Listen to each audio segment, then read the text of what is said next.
Da, da, da, da, da, da, da, da, da. Woo! We're doing it! Having some major technical difficulties this evening, which was very exciting. Shout out to Hassani, my dear friend / IT guy, for just helping me frantically reinstall audio drivers because, I should turn off this music because, it just, everything was broken. And I was like, and we made it work. Anyway, this is Tetris Talk, the most relaxed, potentially boring talk show ever, but I like it. I think it's great because I get to just have really good conversations with people. So my guest tonight is Anna Gustafson, who I'm going to bring on momentarily. She is a Canadian comedian, which I like putting those words back to back because I think it just sounds good. A little alliteration. Sounds similar. It's good. Well, whatever. I'm just going to bring her on, and then we'll talk to her. Please welcome Anna Gustafson. Okay, can we hear you? Can you hear me? I can hear you. Yay, Did I yell at you? We're doing it. It's happening. There's tech, and I think it's working. Mr. Parma is watching on Facebook. He was one of my high school teachers. Let me know, Mr. Parma, if the audio and everything is working, or folks on YouTube. Hassani says, it was stressful. LOL, applause. You are correct, Hassani. It was very stressful, but we worked our way through it. Anyway, enough about boring tech stuff. Let's talk about you, Anna. So, you were born in Lund, British Columbia? I was. Yes. Which for Americans, we would just call that about 8 hours north of Seattle. Yeah. I think for the longest time, I was like, British Columbia? I have no idea where that is. I couldn't even ballpark what side of the country. But that's American geography for you. Yeah. Okay, so we're going to dive in. I'm going to just start playing. This is kind of how this show works. Basically, I'm going to just play Tetris and we're going to talk, and to some degree there's potential that we can actually connect a little bit because I've got this nice microphone and we're not really looking at each other. We've got the distraction of this game. So we're oh, this is great. This is just it's just the two of us hanging out, getting to know each other. We can talk about anything. Sure, we can. It is on the internet, so fair warning. Okay, so you're from Lund. Tell me about Lund. What is Lund like? Is this rural? I mean, I assume it's not a massive city, but it's not. It's 4 hours from Vancouver? Yeah, it takes a little bit longer than that to drive up. It's at the end of the Trans-Canada Highway. So you drive, if you get it from here, if you go onto the Trans-Canada Highway, which is our main thoroughfare. And by here, you mean Toronto? I'm in Toronto, yes. So if you go to the Trans-Canada Highway, which stretches right across the land, and you hang a left, and you just keep driving, you'll until get the there. road is stop, Seriously. There's no more. Yeah, when you start to smell ocean, watch your speed. There's a big hill. Nice. That reminds me of when I was in middle school, high school, we used to go kayaking on the San Marcos River, and there was a waterfall partway through, and you had to like, steer your kayak or your canoe all the way over to the side so that you didn't go over the waterfall. And I always I would get crazy spiders in my hair because I would cruise like under the tree branches because I was like, I am not going over a waterfall. This is not how I die. And it was like, okay, I probably spent like 100 yards or more just like under the trees. Anyway, so it was very rural. Was it like farm-like or? Fishing town, fishing community. Say that again? I am a fishing community. Fishing. Okay. I heard pigeon. I was like, pigeons? No pigeons. Not that I remember. Unless we're eating them. Yeah. Okay, fishing town. So, do you enjoy fishing? Like, is that still a thing that you're like, oh, that's a nice, relaxing activity for me? Because it was like, no. Oh my God. I'm so stupid. Okay, I'm really dumb. I never hit transition. So we've been talking and none of this has been going. Okay, I'm an idiot. Okay, I've been looking at your game and I did a good joke and we were so good. Okay, just we can now tell you with great confidence that this is going to be a really enjoyable evening because we've already started it. So what you missed, audience members, is that we did this whole thing, but I just pushed the wrong button in OBS and just ruined everything, basically. You look like you're going to sing Tiny Dancer to me, though. Tiny Dancer. I mean, I'll sing you anything you want. Game time. Okay, wait. Can we still hear both of us? You can. Yes, we can. I don't know. Okay, yes. okay. I saw something that said master something already. Like that happened. That master something. Yeah, that's the, outdated, like, you're very good at Tetris. So they're like, ooh, master level. But it's like, it's not even that. Oh, that game audio is very loud. Hassani, we fixed it very well. So it's very loud in my ear. Okay, that's better. Yeah, well, this is disappointing. So we have to start all over again. Not that I'll talk to you all day and all night. All right. Hey, should I put up my green screen? Oh, yeah, if you want to. For fun? You sent me one in the mail. Yeah. Let's see if it works. So, welcome, everybody. This is Tetris Talk. As you can see, I just play Tetris, and we have conversations. And, hopefully because we're not, like, staring at each other and, like, feeling like the energy is focused on us, we can kind of, like, talk about whatever. Oh, yeah. See? Look how nice it looks now. Neat. I know, right? Yours looks better than mine. Mine's like, what's happening? Fun. What's happening over good. here? I don't have to this worry is about like... Yeah, wait, what if I turn this around? Oh yeah, now we're money. I see pause. Well, I know that's because I'm trying to change things around now, so I need both hands to be available. Okay. That was it's like a moment before the game starts that we have a little ground ourselves. Yep. Walk around in our bare feet on our green screen. I think that's a good idea. We should, because I'm so spazzy and I'm just coming off of like 15 minutes of frantically trying to figure out how to make all of this work. That's why we connected, because I love spazzy attracts spazzy. I am spazzy also. Like, I identify as spazzy. Yeah, who will feed off of my energy and also give me even more of it? It's overwhelming. Oh man. Okay, so viewers, what you missed. This is my friend Anna Gustafson. She is a Canadian comedian. She's a delightful human. She's from Lund, Canada, which, as we already established earlier, is a fishing community. And the very far west coast of Canada, about 8 hours north of Seattle, for Americans who are like, but how's it relate to me? And now she lives in Toronto. We know each other through the Firecracker Department, which is a brilliant, like, women with an X and non-binary folks kind of like supporting each other, lifting each other up, connecting, and finding ways that we can make things together to do even more cool stuff. Anyway, all right, so you were talking about fishing. Is fishing an active part of your, like, is that a thing that you're like, oh, I just want to relax, I'm going to go find a lake and go fishing? No. Okay. It was a job. I was a deckhand.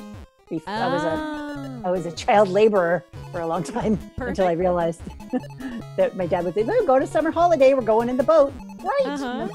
Why am I 5 and allowed to play with knives? That's fun. So it wasn't fishing is like a job. Just like comedy now. It's like I can't watch comedy without just going, comedy. Like analyzing it or trying to like break it down. Yeah. Yeah. No, I get it. What? Okay, so when you're working as a child fisherman, what exactly are you doing? Oh, I lost. That was a bummer. That's okay. What does a child fisherman do? You're handling knives? Are you like skinning fish? Are you doing the whole shebang? Yeah. Oh. We used to you clean fish or dress fish, and then we would dump all the guts out on the hatch of the boat, and then just do like an autopsy. Oh wow! We try and get the heart going again. Me and my brother. My brother is like this brilliant science environmentalist. Oh wow! Biologist dude, and I'm a comic, so we kind of both spun off in different directions. Yeah. You were like just anything but killing fish. The salmon autopsy. Nice.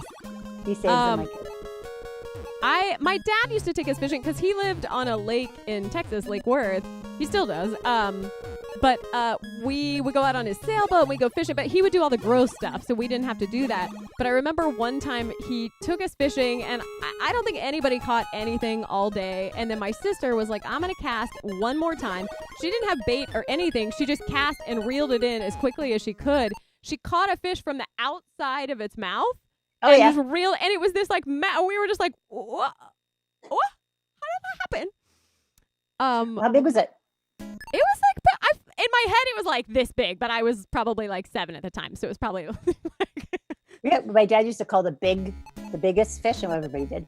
The biggest salmon were called smileys. Oh, I like that. Smileys. This was like, I don't know what kind of fish are popular in Texas, but it was like a stocked.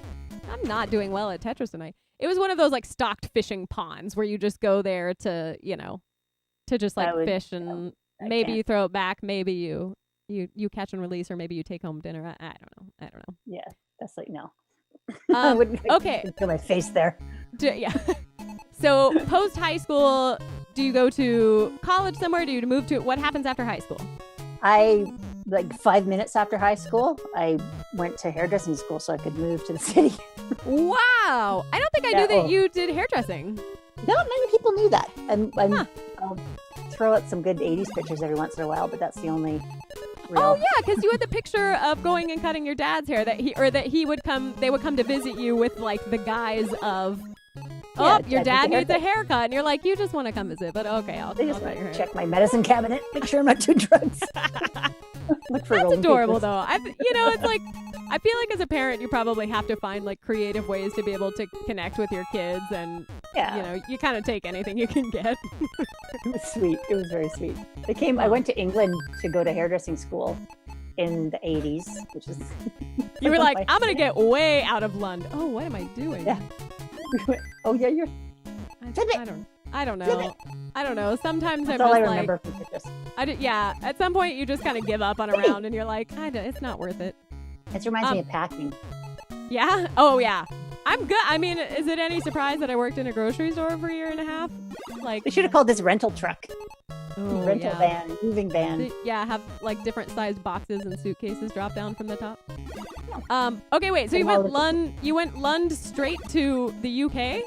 No, I went Lund to Vancouver, and went to like beginners hairdressing school, whatever that is. Okay.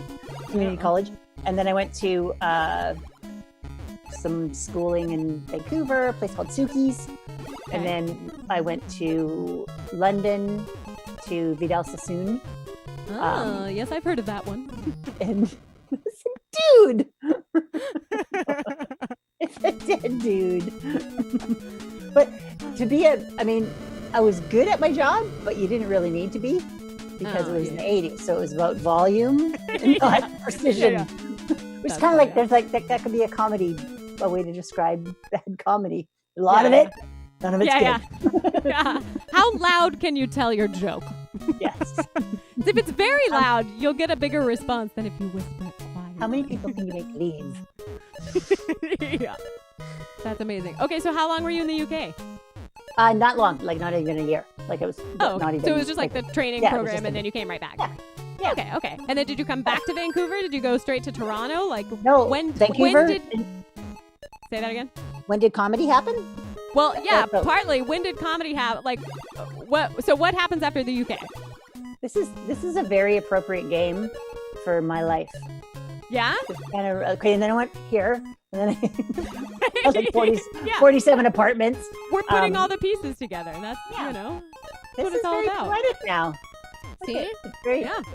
And for me, it's nice to be able to talk about, like, people's, like, life, like, long before I knew them, because for me, Tetris is like, oh, that's my youth. That's my childhood. That's my, So, it's a lot of symbolism in a talk show that is ridiculously simple. my family is Scandinavian background. Okay. So this is I like this game a lot. It speaks to me. It's very organized. So I went. I was slightly OCD. Thank you. I was Vancouver for. I was a hairdresser, and then I was in a car accident and hurt myself and gave up hairdressing. And I worked for this is my Tetris story. I worked for Joico, which is a hair stuff, shampoo, conditioner, sprays, whatever. Yeah. Joico. I've heard of those things. Yes, California company. But I was I got hailed because I figured this is a good transition out of being hair salon lady. I became hair salon product salesperson for about terrible, awful at it, just so shitty. Just great. I couldn't I just go in and be nice to people. I'd go in and like wash people's hair when I was visiting clients. But there was a little hair salon that was run by a guy, and it had in the back it had a it was down Commercial Drive, which is a cool part of Vancouver, and it had a cappuccino machine, and it had a Tetris big machine, like the big game things. Yeah. But in like the arcade version. Yeah. So I go in, and it was free. So I would go in and have a couple cappuccinos and play Tetris. Get yourself hyped up. You're like, all right, bring it on. Oh God, I was so good. I was so good at it. It was just like pew pew pew, and couldn't sell shampoo to save my life. And then this guy ended up being sales takes a very particular personality, and I think most just nice people who are just sincerely like, oh, I just want to get to know people, and if this product will help you, then I can sell it to you. But that's not really the approach you have to have with sales. You have to be like, no, trust me. Yeah. I could sell stuff because people were nice, and they didn't want me to cry, I guess, because maybe that was my the vibe I was giving off. But they would buy a shit ton of stuff, but then they wouldn't pay their bills. So they buy it, and they're like, you can. And then I get my commission, and then they'd realize they bought too much and they can't sell it, so they'd send it back, and I'd have to give my paycheck back. It was horrible. God. Fun people, That's but rough. Yeah, so then you were just like, my life is a joke right now. I'm gonna do comedy. Well, I always had this notion that I wanted to be a comic. Yeah. I just didn't realize it was a thing. Who were the comics who did you see on TV or wherever that you were like, oh, that's I could do that? Well, I had a Gilda Radner album. I had a Robin Williams album. Okay.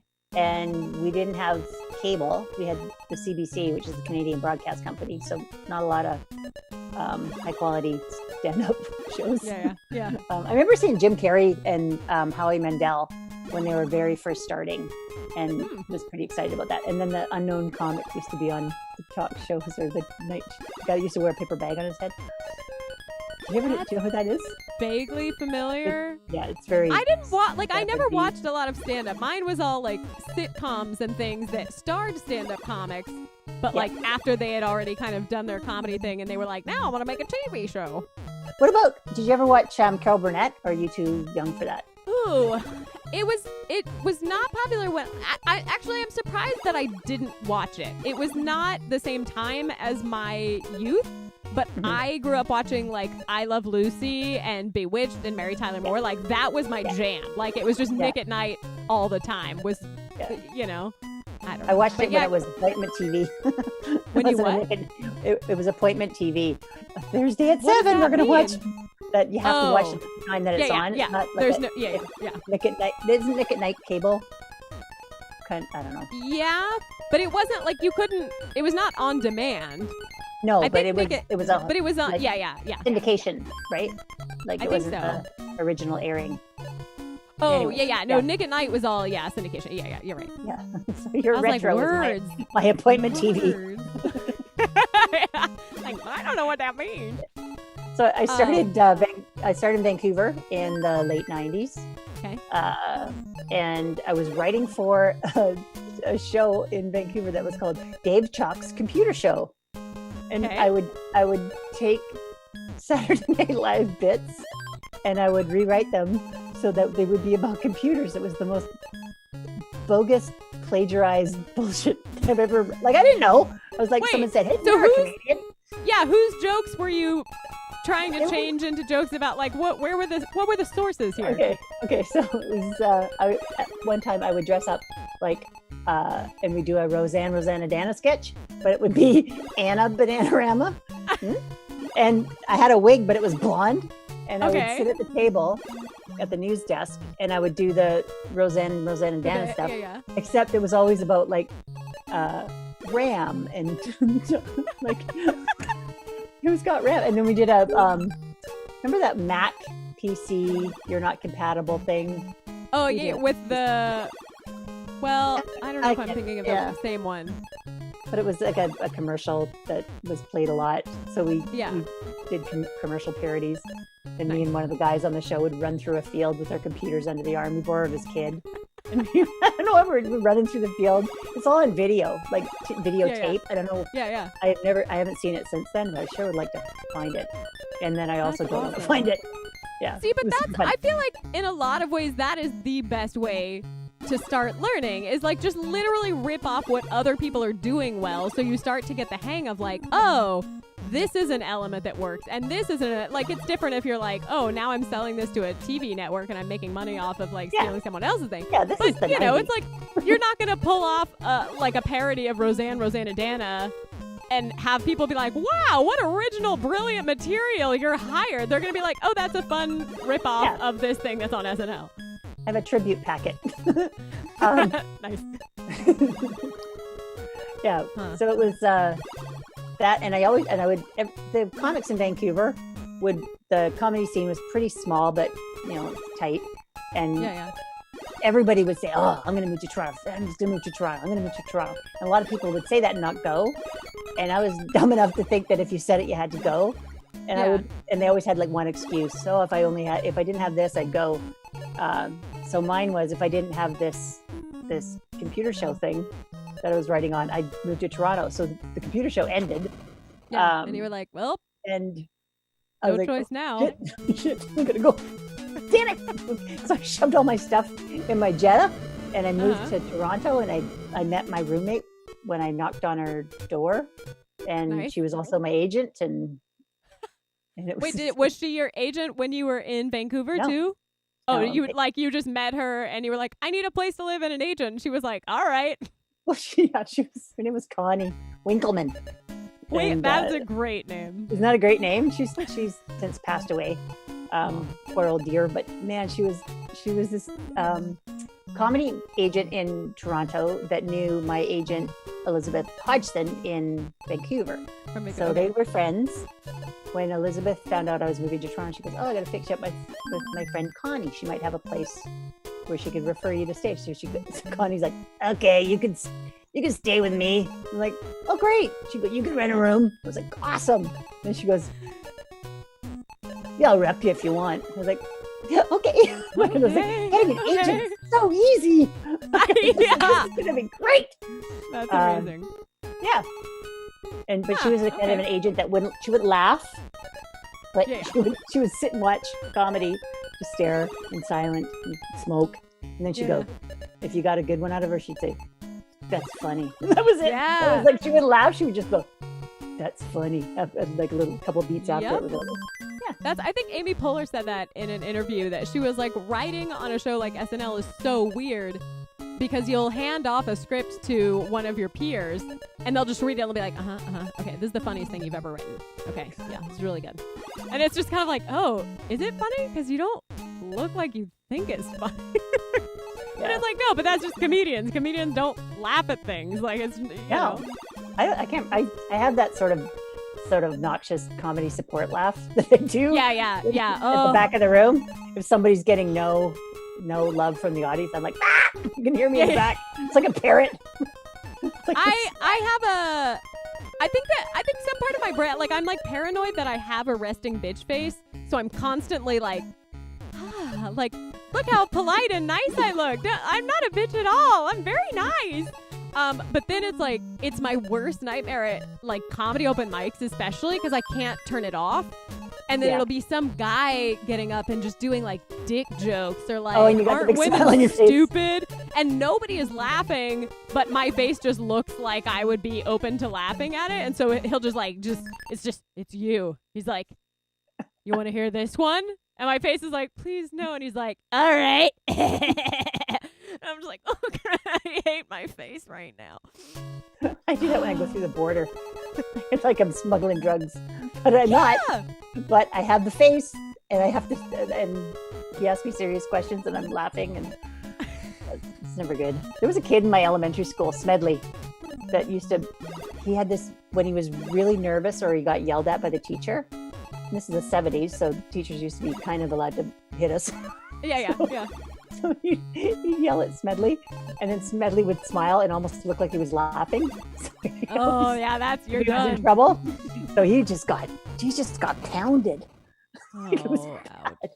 Yeah. How are you doing? Are you winning anything? Is there prizes? I should make up prizes. You get little rockets like that. I don't know. I played yesterday because I just hadn't played in a while, and I got up to like 330,000. So I would say tonight I'm not doing stellar. Like 150K for me is kind of like. It's still 12K pack. but also like it was such a frantic half hour before this, so I think my brain is still just like, is the cable working? Do I have the right cable? I started to not trust you for a minute because it was getting really close to 9, and I was like. Okay, then you know how you start going back in your friendship, and you're like, do I really know her? Did she set me up for this? Is this a joke? Is this going to be like the screen's going to come on? It's going to be like all my ex-boyfriends or something. All the places I've been fired from. Hi, that's my next talk show. All your ex-boyfriends. I would watch the heck out of that. I would totally watch that. Is there a show like that? I don't know. It would feel weird if there's not. Coronavirus masks on. Okay, we're gonna check in on people's chats. If you want to chat things, people can chat things, and we'll look over it. Maybe, I don't know. Let's see. We got applause. We got Hassani, my hero. Well, applause was from Hassani. He's my number one fan and my IT guy. Was he the fun guy that was on YouTube? That you said was watching on YouTube? Yeah. Okay. Yeah, he watches my things when I'm like, please, I don't know if this is working. Will you please watch? And then I know I have at least one viewer. Mr. Eric Adam is back. He can hear us. I believe that's the music. Masters of Music, I think he's doing. Beef 99 says, Rebecca Loops for U.S. President 2020. I think, you know what? I think it would be an improvement upon now, but I am certainly not qualified. You and Kamala would be nice. Is it Kamala or Kamala? Yes, Kamala. Like comma, like the punctuation, and then just a little throwaway at the end. Kamala. She's awesome. Yeah. Born in 91. Back in my day, we had Star Fox and Galaga. I don't know what any of that means. I never got past basically Tetris. Original NES Tetris. Good 4-wide combo. Thank you, Winnie Wong. Winnie Wong! Oh, we love Winnie Wong. Winnie Wong is watching. Yes, Winnie Wong is watching on Facebook. Dorothy Lawrence. Hello, Dorothy. How are you?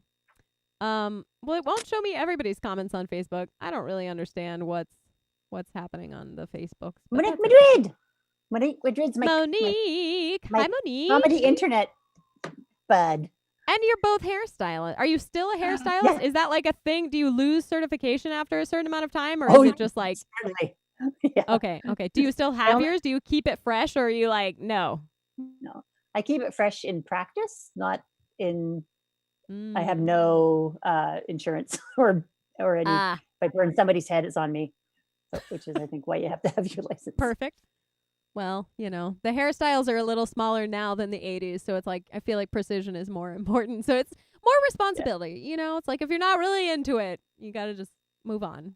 Yeah. I haven't had a haircut I think I might go for a whole year just to see what happens.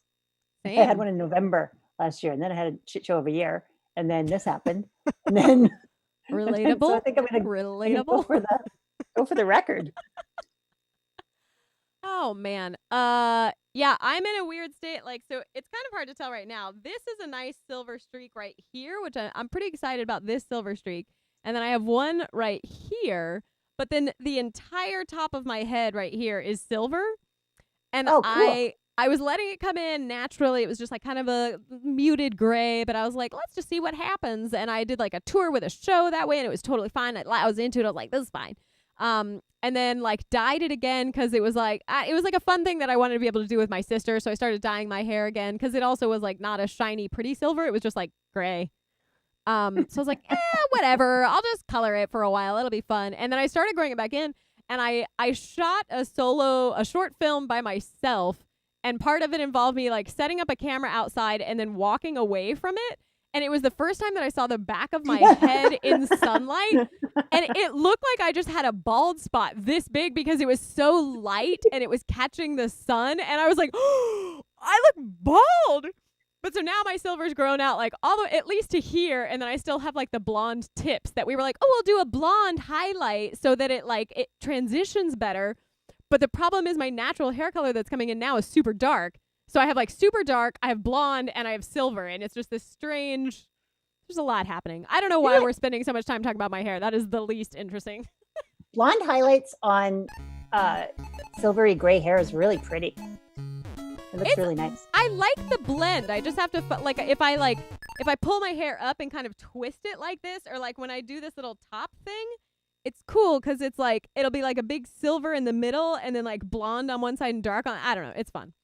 I love how much fun the gamers must be having right now that are watching this because it's a Tetris thing and we're talking about hair.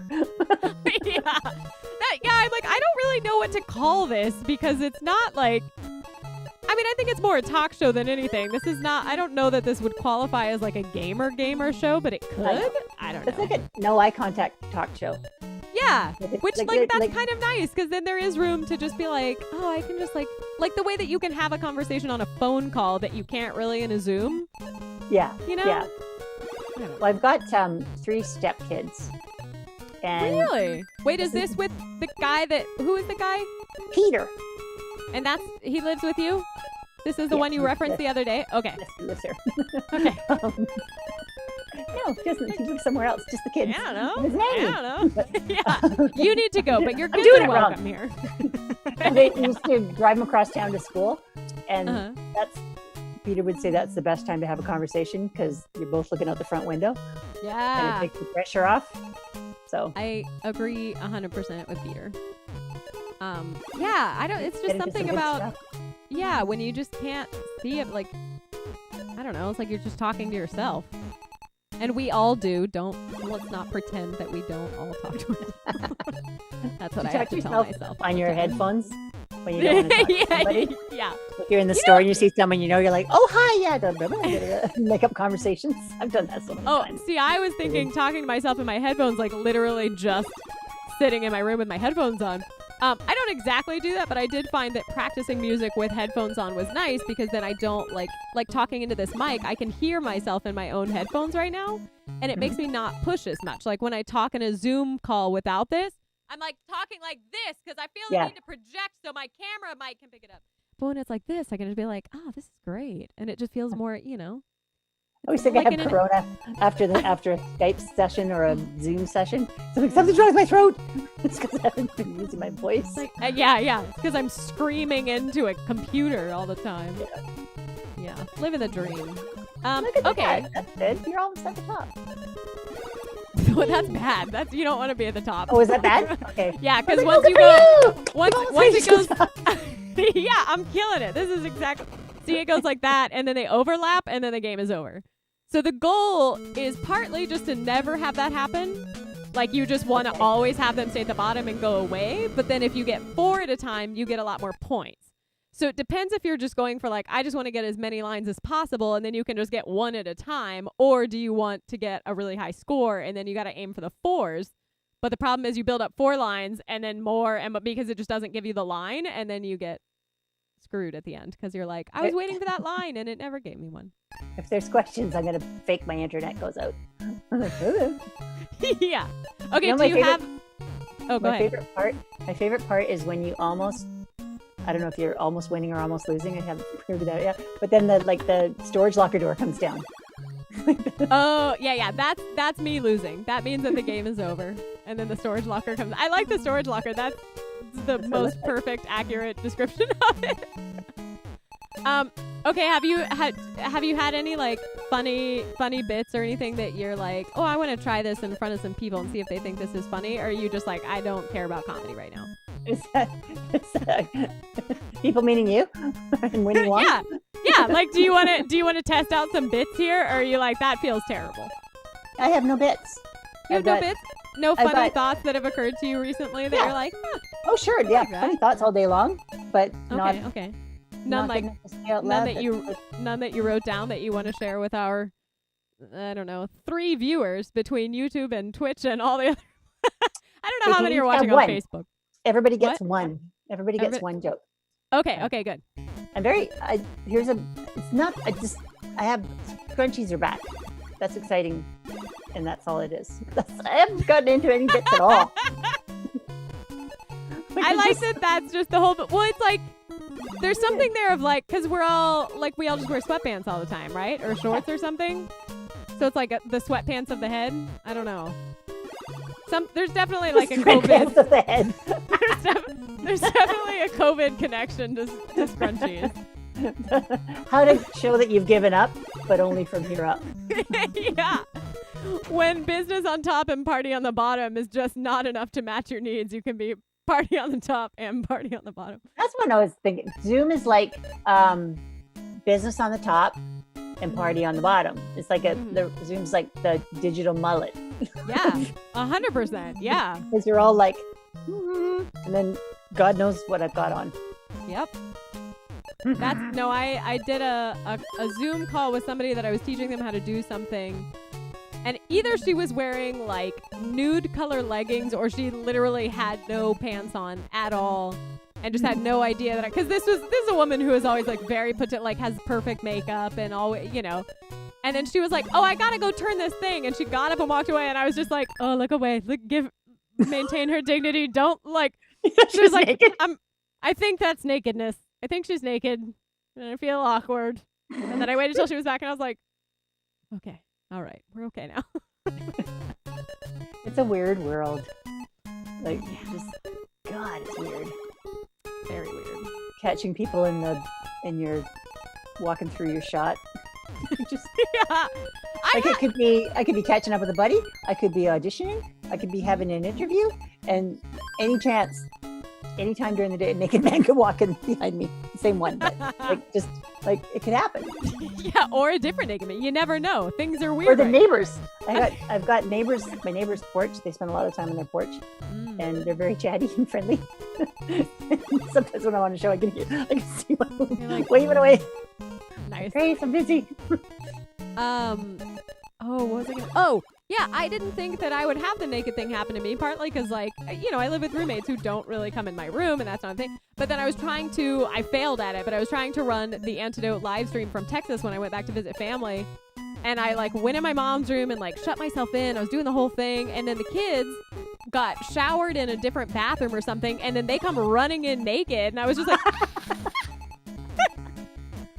That's cute. Oh, they're still young enough that people would have been like, "That's cute," and they wouldn't have been like, "Whoa, hey yo, hey, what are you doing? What are you?" No, that's funny. Had other good. The goal is not to have holes, right? So, now I'm being but oh crap. Okay, so see now I have this long hole. When I fill it out all the way across, it goes away.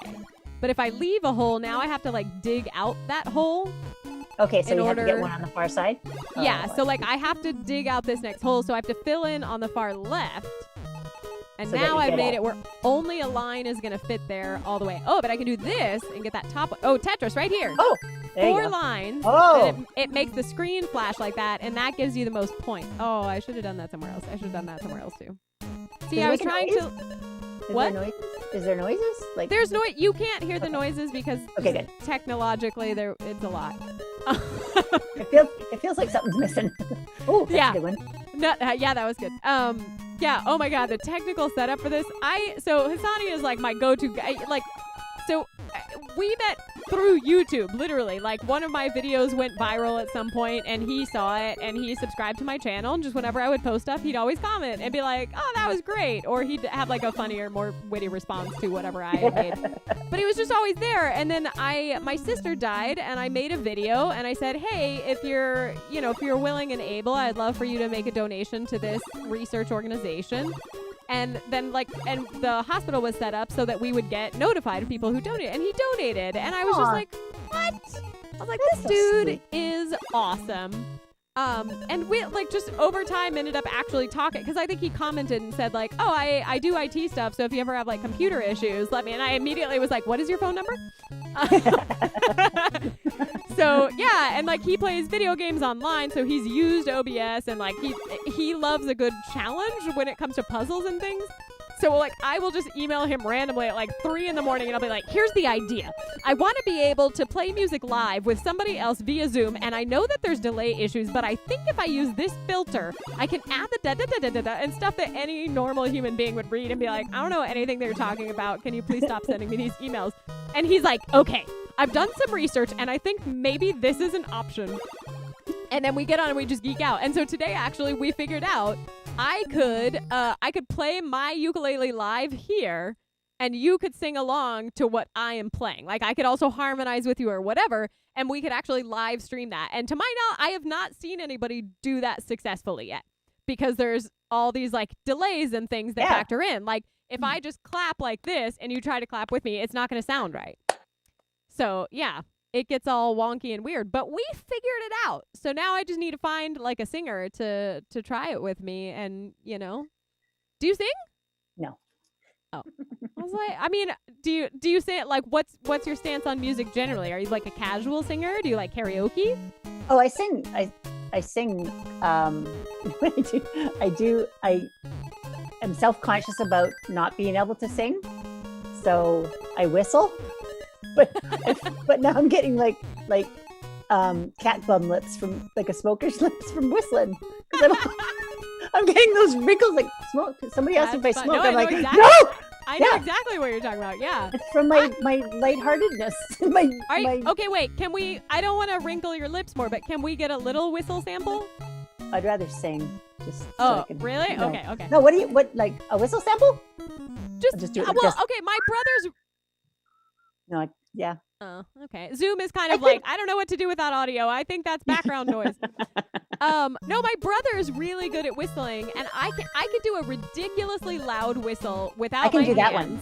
Yeah. Ooh. I can do it with just my tongue. That's impressive. Sounds dirty, but it's not. No, that's so impressive. But I can't like really whistle on pitch. Like my range whistling on pitch is extremely limited. Oh. It's disappointing as a musician, I want that Mariah Carey range with my whistling skills. Oh, I just tanked this whole game. It was going well. I know, right? Mariah. Oh, that's funny because she uses whistle tones. That's what those super high, like.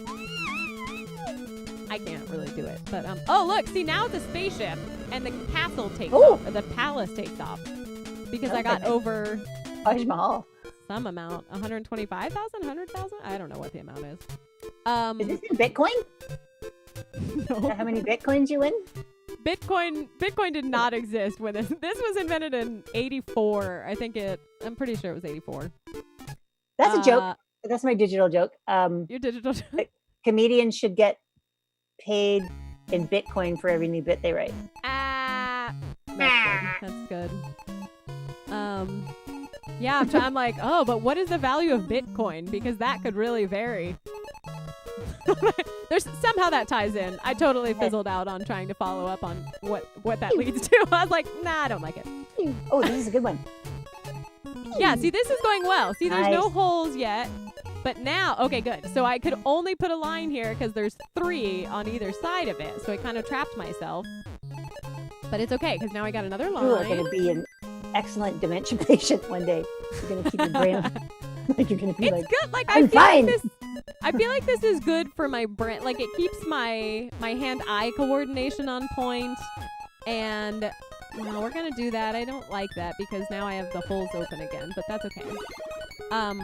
Yeah, it's good, like, problem-solving skills. Do you find that this is good for writing? Like, do you ever come up with really bizarre ideas and bits when you're doing something like this? I don't know about bizarre, but this is definitely, like, meditative in a way. Like, I started playing this. We moved right before I started 8th grade, and all the kids in my neighborhood were, like, enough younger than me that we weren't friends. Like, I was 13 and they were, like, 7 and 8. So I just didn't have any friends for the entire summer. And we were in the country instead of the city where I had lived before. And so I just played Tetris nonstop. And so now it's kind of my, like, I can just zone out to this. And for the most part, I can just, like, my brain just runs wild. And I'm like, okay, what about this? What about that? And then when it gets really high and really fast, then I'm like, all right, I gotta focus. But for the most part, it's a good thinking activity. Having a just something to be doing over in this side of your brain makes the good part of your brain opens up to good thoughts and ideas and problem solving and little aha moments to be all Oprah like. Maybe Oprah plays Tetris. Yep. So she has somebody. Maybe she should if she. You should have her on. Imagine if she did. Oh, I'll invite her. I hadn't thought about that. She'd probably appreciate the invite if nothing else. Sure she would.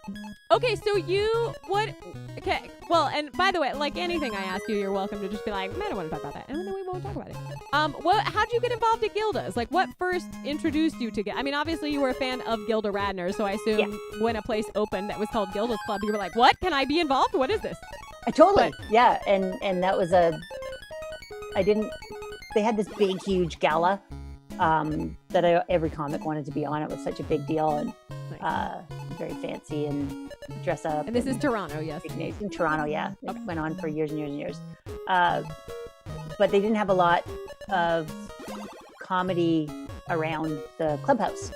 So, because it's a cancer support center, like it's a place where it's so that no one has to go through cancer alone. So it's a place where you go, and there's support groups, and there's Zumba, and there's writing workshops, and there's teenagers who've lost parents that hang and talk to each other. Like it's just this beautiful place, and I've always wanted to be involved on some level, just because I adored Gilda Radner. So we started doing a couple years ago. We started doing a show called Nevermind Comedy, obviously because of her Emily Latella character. And it was just a once a month stand up in the clubhouse. It was really nice. I had 3 people come down. I'd host it. No mic. Sometimes there'd be 2 people. Sometimes there'd be a dozen. Like it was lovely. And everybody was super on board to do it. And then COVID happened, and we're just launching a new way of having continuing Nevermind Comedy bring it back in the clubhouse. There's people that are young women in comedy that don't know who she is, which mortifies me. Invited someone down, they go, who's this Gilda lady? I'm like, watch this movie. Yeah. And then they're like, oh my God, I had no idea. I feel so bad not knowing who she is. So it feels nice to be able to bring her back into the realm of comedy and not just be the lady that is associated with cancer. Yeah, she was such a trailblazer, to use the word that we all use. But it's accurate, you know. Yeah, like who had balls that big then? Like nobody. Yeah. Oh, which way reminds me, I would listen to your podcast, Gay or Nay. And I wanted to ask you if you heard a joke that I heard that your guest missed. In that they were talking about their having a child in their home. I can't remember your guest's name, but it was Desi. Desi, yeah, in lockdown. Now has a little baby and that runs around, and she's always tripping over balls. And she said something like tripping, and she had just prefaced that with about how many balls were on the floor. And it sounded like I thought you were going to say something about tripping balls, and nobody did. And I just felt very sad that somebody missed that. In the context of a 2-year-old or a 3-year-old running around tripping balls. I was like, oh, that's so good! From the bottom of my heart, I would like to apologize for missing that opportunity. And now it feels like a little secret that we had together. I know. That's amazing. Okay, I'm gonna go back and re-listen to that part just so I can like properly regret it and then learn from it. I was like, okay, wait. But I wanted to say about the Gildas thing. I think like as a comedian, just to have the opportunity to perform there, even if it's not the big star-studded event thing, even if it's literally just like, hey, on Tuesdays we do comedy for the 1 to 40 people who show up that are going through some sort of journey with cancer, and you get to do comedy for them, because I feel like an audience like that, it's way more like a storytelling audience where it's like people just want to connect. Like they're there because they're dealing with some stuff and they don't, they're like, oh good, like a nice little distraction from that or an opportunity to laugh. And then you have the opportunity to be able to like find comedy in a very, very crappy situation. Yeah. Because it's like we all find comedy in every situation, right? Somewhere. It might be the worst, most tragic thing that's ever happened, but somewhere in that whole situation, there is something you could look at that would make you laugh. And I think being able to find those things and connect with other people over those things is just like really freeing. Like it kind of makes the burden of what you're dealing with a little bit lighter. Yeah, and I think people around you, if I can contribute to people understanding that it's okay to talk about, because it's what happens is people are scared to say the wrong thing or say the hurtful thing or say something that's going to be triggering or whatever. Yeah, so they're like, well, I don't want to make it worse. I don't want to remind you of your dead person. And it's like, no, please, I'm already thinking about them all the time. You may as well say, I'm thinking about them, people, they or if somebody with a diagnosis, they're so worried to say something wrong that they say nothing, and that ultimately leaves this person alone and isolated. Feeling, Yep. But they're wicked audience, and it was a nice way for people to be able to bring a friend who was a support friend, to show them what the clubhouse is like. It was really like a social thing. That it's not just like a bunch of people sitting. Crying out like, oh, come watch us all cry about cancer. Like, oh, no, thank you. Yeah. And it's like, come watch a comedy show and see that we can laugh about certain things still. Yeah. I mean, there's a lot of really sensitive, personal, private moments that happen there, which there's all kinds of room for that and all kinds of need for that. And then there's me. Just doing you with your sweatpants of the head. Yeah. I said I stepped in it once, almost. I thought it was kind of, I see it as kind of the moment when I decided I was going to stay with this for the long time, because it's always a little bit precarious in the beginning. You're like, oh, is this going to work? And I had an audience there, and I was explaining that it's called the Nevermind Comedy Show because of Gilda Radner's character that would go tell this big ridiculous story, and at the end just go, never mind, because it didn't matter. And I said, that's kind of what we have here, is we'll all come together and we'll tell some stories and jokes and have some fun, and it's no big deal. And we can sit around, and you can relax, let your hair down. And then I realized what I'd said. And you're like, some people that, and I just held it a little bit, and I said, then the brain's going, do you say it, or do you just blow by like you don't know what you're saying? Acknowledge it or brush it under the rug. Tripping balls. Am I going to say tripping balls, or am I going to move on? So I said, you can let your hair down. And I said, if you got any left. And I thought, okay, this is going to be, I'm staying or going. And it was just, they were like, yeah. it was just great. Let your hair down, just take it right off and set it on the floor if you want, It was great. It was, and that sort of gave me the confidence to continue that. And these people have been through hell. They deserve a laugh. They deserve to be treated like grown-ups who've been through hell. We don't have to, tippy toe and be tender and they got shit to do. They don't need to have us worrying about them and their feelings. And that sounds wrong. I mean, not to be precious. Exactly. Yeah. You have awareness of your surroundings for sure, but there's nothing's off limits as long as it's funny and not horrifying. Yeah. Or stupid or mean or about, is cancer the punchline, or is cancer just the scenario and you're finding the humor in the thing, Yeah. That's for a long time, like that was kind of like the thing with like lesbian comedians in like the 80s and 90s that it was like, why did the chicken cross the road? 'Cause I'm a lesbian.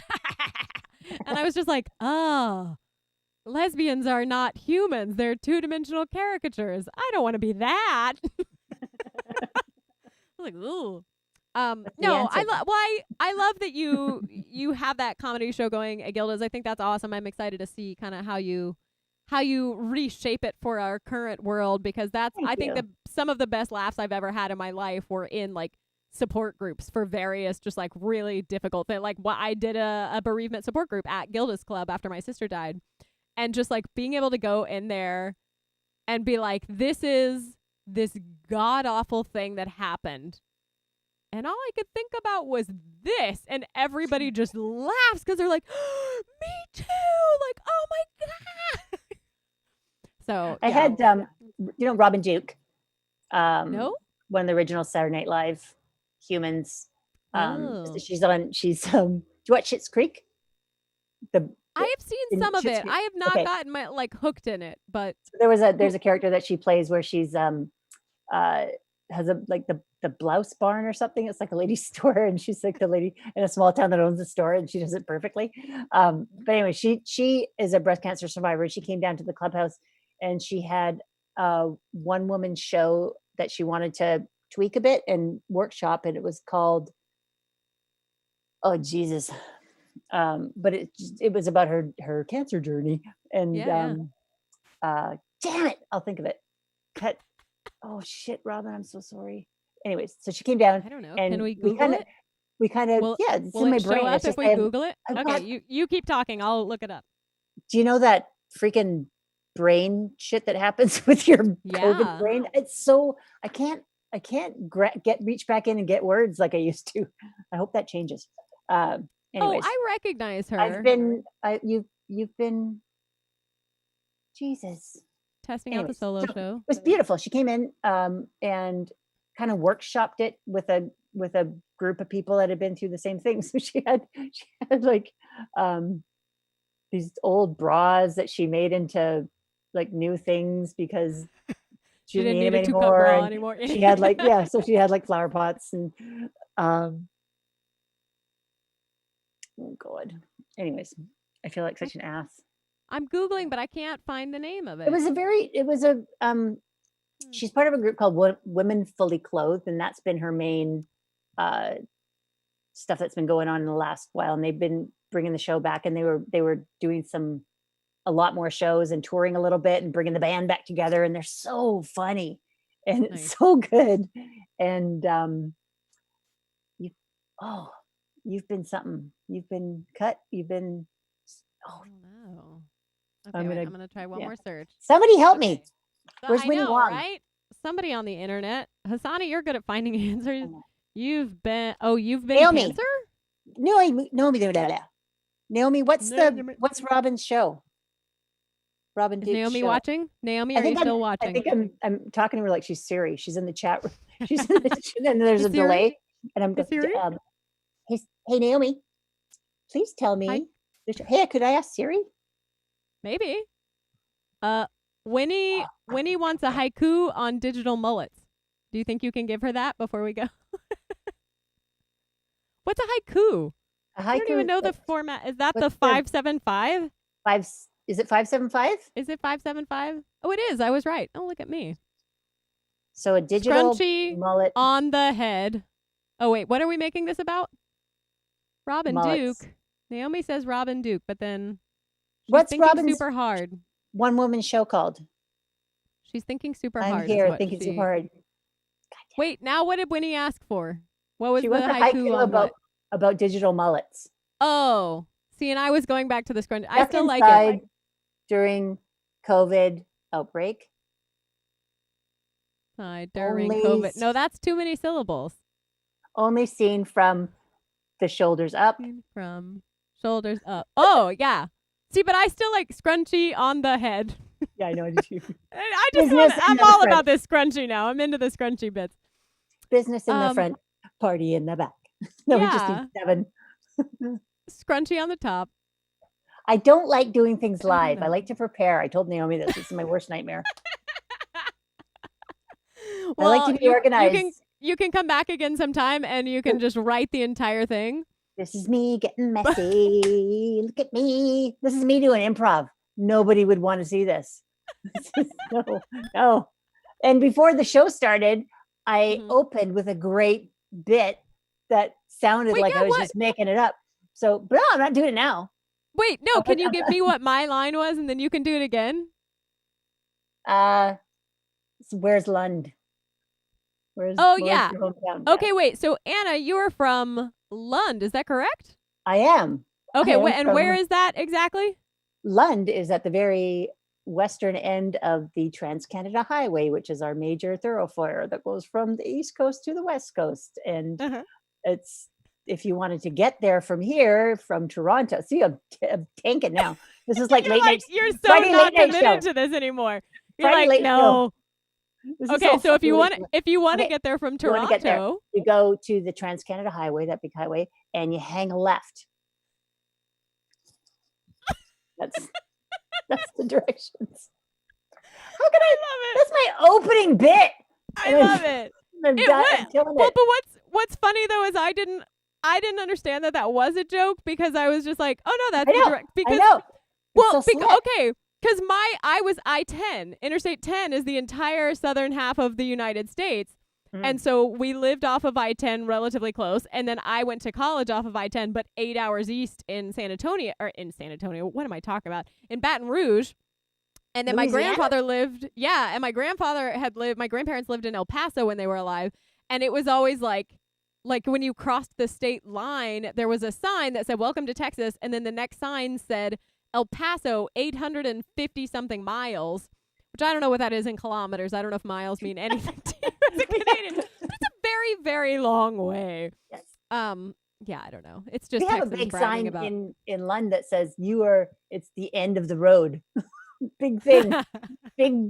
big rock thing. That's like a missed opportunity for a Where the Sidewalk Ends reference of Shel Silverstein. Not that I don't think he's Canadian. I don't think he has anything to do with Lund, but you know. Or does that mean nothing to you? No.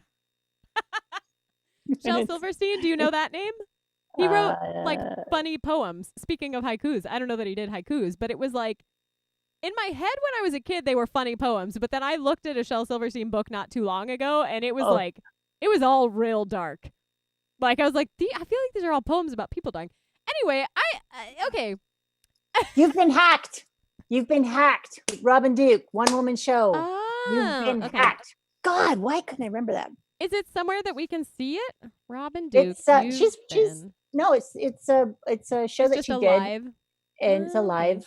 And hopefully when COVID's over, she'll mount it again. It's so good. Yeah, it says that her group, what was it? Women Fully Clothed. Women Fully Clothed. Yes. So awesome. It says they went to Edinburgh. Did Canadians do Edinburgh a lot? Is that like a big deal for you?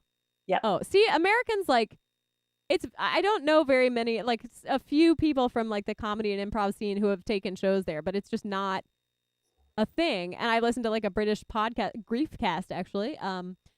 Beautiful, hilarious. It's a podcast hosted by a British comedian named Carrie Lloyd, and her dad died when she was 15. That. Yeah, and she brings on other comedians who have lost people, and they just talk about their experiences of grief. And it's like hilarious and depressing and sad and wonderful, and it's great. But she always, like, Edinburgh comes up like all the time because they're all performers in the UK. So they're like, oh, what are you doing for Edinburgh this year? What's your plan? And I was like, what is this? Like, I want to go. I don't know how this works. It used to be Aspen. Aspen Comedy Festival, and of course Just for Laughs, but Aspen was huge, Seattle was huge, and still is. And then Edinburgh just really became the cool other took over place to go. And Aspen's gone. I forgot we were playing Tetris. I know. Well, I stopped because I was like, it was almost 10, and I was like, we got to wrap it up, and now it's 10:08, and I'm like, but I don't want to stop. I just want to keep talking. I want my Bitcoin. You want your Bitcoin? Yeah. How many Bitcoins do I owe you? You owe me 3. I wrote 3 new bits. 3 Bitcoins. It depends how much a Bitcoin costs. We'll see. I don't even know. Are there other things that we need to like promote? We didn't get the any of the firecracker talk, did we? Because I think that all happened before we fixed it, or was that after? I don't remember now. I was before we went live because we're a machine well, of a production team. That's I think we should my produce bad. all the things. We need to produce all the things together. You know what was missing? The missing ingredient? Winnie Wong. What's that?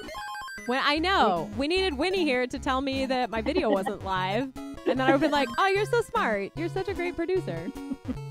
Have we said it? I wonder if we've said anything that Winnie has to edit out of the backtrack. Yeah. It's like, okay, hang on. What are you talking about here? Okay, so what we are talking about, we produced an event recently. Firecracker Department is an organization of women with an X and non-binary performers, creators, all kinds of people, and we just kind of like connect and meet each other and try to make things together. And so Anna and I and Winnie, another person who is not on this game, as you can see, we produced this panel with folks from Work in Progress, the TV show, and the three of us just thoroughly enjoyed working together. So we are trying to find more opportunities to make things together. So that's pretty exciting. And what else? Do we need to like plug things, or are there any? Like, I feel like we could just keep talking, which is a great sign. Yeah. I don't know. What? Everybody's gonna go to bed. I don't care. Yeah, internet. I paid for my internet. It's gonna be my new talk show. That's just like I just stream until everybody stops watching. Somebody falls asleep. One of us falls asleep. Just like that's my yeah. It's like someone always falls asleep on the couch when you're watching a movie. Yeah. My NES at some point is just going to be like, you've been playing for too long, and I'm turning off now. And I'll be like, well, guess the show's over. Somebody comes over. You're in a lot of data. All the buildings dry. Nobody can get their internet. So what are we doing at Firecracker? What's next? Monique Madrid who's in Los Angeles, and I.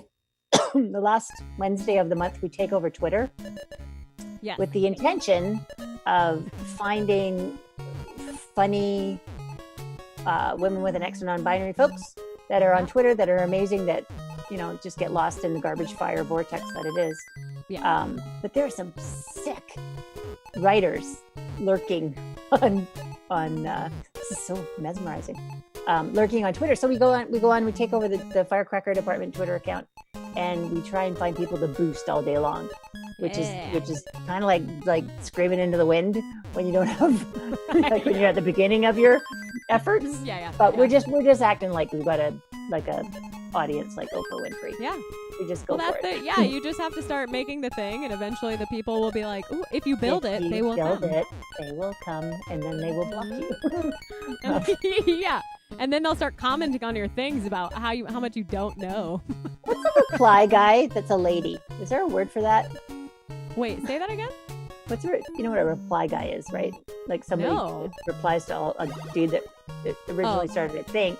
From what I understand, is someone that replies to everything, and it's almost like they're waiting for you to say something so they can. Is there a egg you on?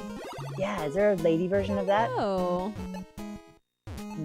Somebody I know has a very friendly person she doesn't know on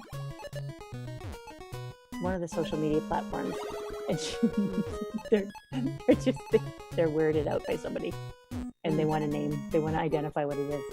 Yeah. What do you call? I mean, this is weird. It's almost like a troll, but it's not necessarily negative. It's like I just want to insert myself in everything that you're doing. Well, why? We had a neighbor that moved into Lund, which didn't often happen, but there was a house in sort of behind my parents' property, and my mom used to have to hide from the lady because she would come over and never leave. She'd just come over and she'd have her coffee in her hand in the morning. The kids would go off to school, and she could just sit there all day. And time for social hour, and your mom's like, "Is it? Is it?" She goes, "I have to can things. You have to go." I love that. I want to can things. I would like to learn how to can things. I started pickling carrots. Carrots? I bought pickled carrots at a gas station in Texas, and they were so good. And so I came home and immediately Googled pickled carrots, and it's like insanely easy. Oh wow! What's the big side of the road gas station, grocery store places in Texas. In Texas, that's Buc-ee's. That's where I went. Buc-ee's. I'm obsessed. Yeah. I'm obsessed with Buc-ee's. I have multiple Buc-ee's baseball caps. Like, it's such a stupid, kitschy tourist trap, and also I adore it, and I go there every single time I'm in Texas. That's one of the other takeaways from Brene Brown. I learned about shame and Buc-ee's. She is based in Houston, so makes sense. What's the lake that she goes to? She goes to a lake. Like, I'm gonna be her reply lady. Ooh, I don't know. Show up at her lake. I know that there's some. Oh, I'm trying to think, because I have a friend in Houston who goes to a lake pretty regularly. That's not that far from Houston, but I don't know if that's the same one Brene Brown goes to. Lake Travis is in Austin, which is closer to where I grew up, but that might be it. I don't know. I don't know her that well. Yeah. It's you and Brene are kind of like me and Oprah. Like, you're like friends, but it's not necessarily, an everyday conversation kind of a friendship. Yeah. Stedman getting in the way. I know. I've talked to her about it so many times. I'm like, look, you should be able to have time with your girlfriends without him being around, Are you going to do a gay or nay one day for Oprah? Ooh, that could be interesting. Rumors swirling around. Right? Always. I don't know. I don't want to speculate about people who are alive and can speak for themselves today. Yeah. But maybe. Also, I don't know. Also, I feel like with this podcast, just generally, I'm kind of like, I just assume everyone's gay, and so I'm just trying to convince my listeners that this person is gay. And then when my guest is like, I think they'd be bisexual, I'm like, you mean a lesbian? It's like, no, bisexual. I'm like, or a lesbian. We're all biased in our own ways, but not bi. Just kidding. Bias. This is right there. All right. This is. I'm gonna sleep really well tonight. Yeah? No. Is this kind of like a mental workout or something, kind of, or it's just relaxing? Something to watch. It's like those little things of sand. You get those little things of sand in a tiny rake, and you rake your little sand. Mm-hmm. I don't know. I saw it on Pretty Woman or something. Some executive was like raking sand on his desk. Might have been Jason Alexander. It was Jason Alexander. Sexually assaulted her. Yeah. You're like, oh, you really made me want one of those things. I'm really sad about that movie now because I loved it. I just thought it's a shitty. I mean, it's so shitty thing happened dated. Like, there's. I mean, okay, there was a. I don't remember what the name of this movie was. It was on. It's number 2 in the U.S. Netflix, I think, right now, because I watched it last night because Netflix was like, you should watch this. And the premise was like a woman, a newly widowed woman, and her children move into her aunt's farmhouse.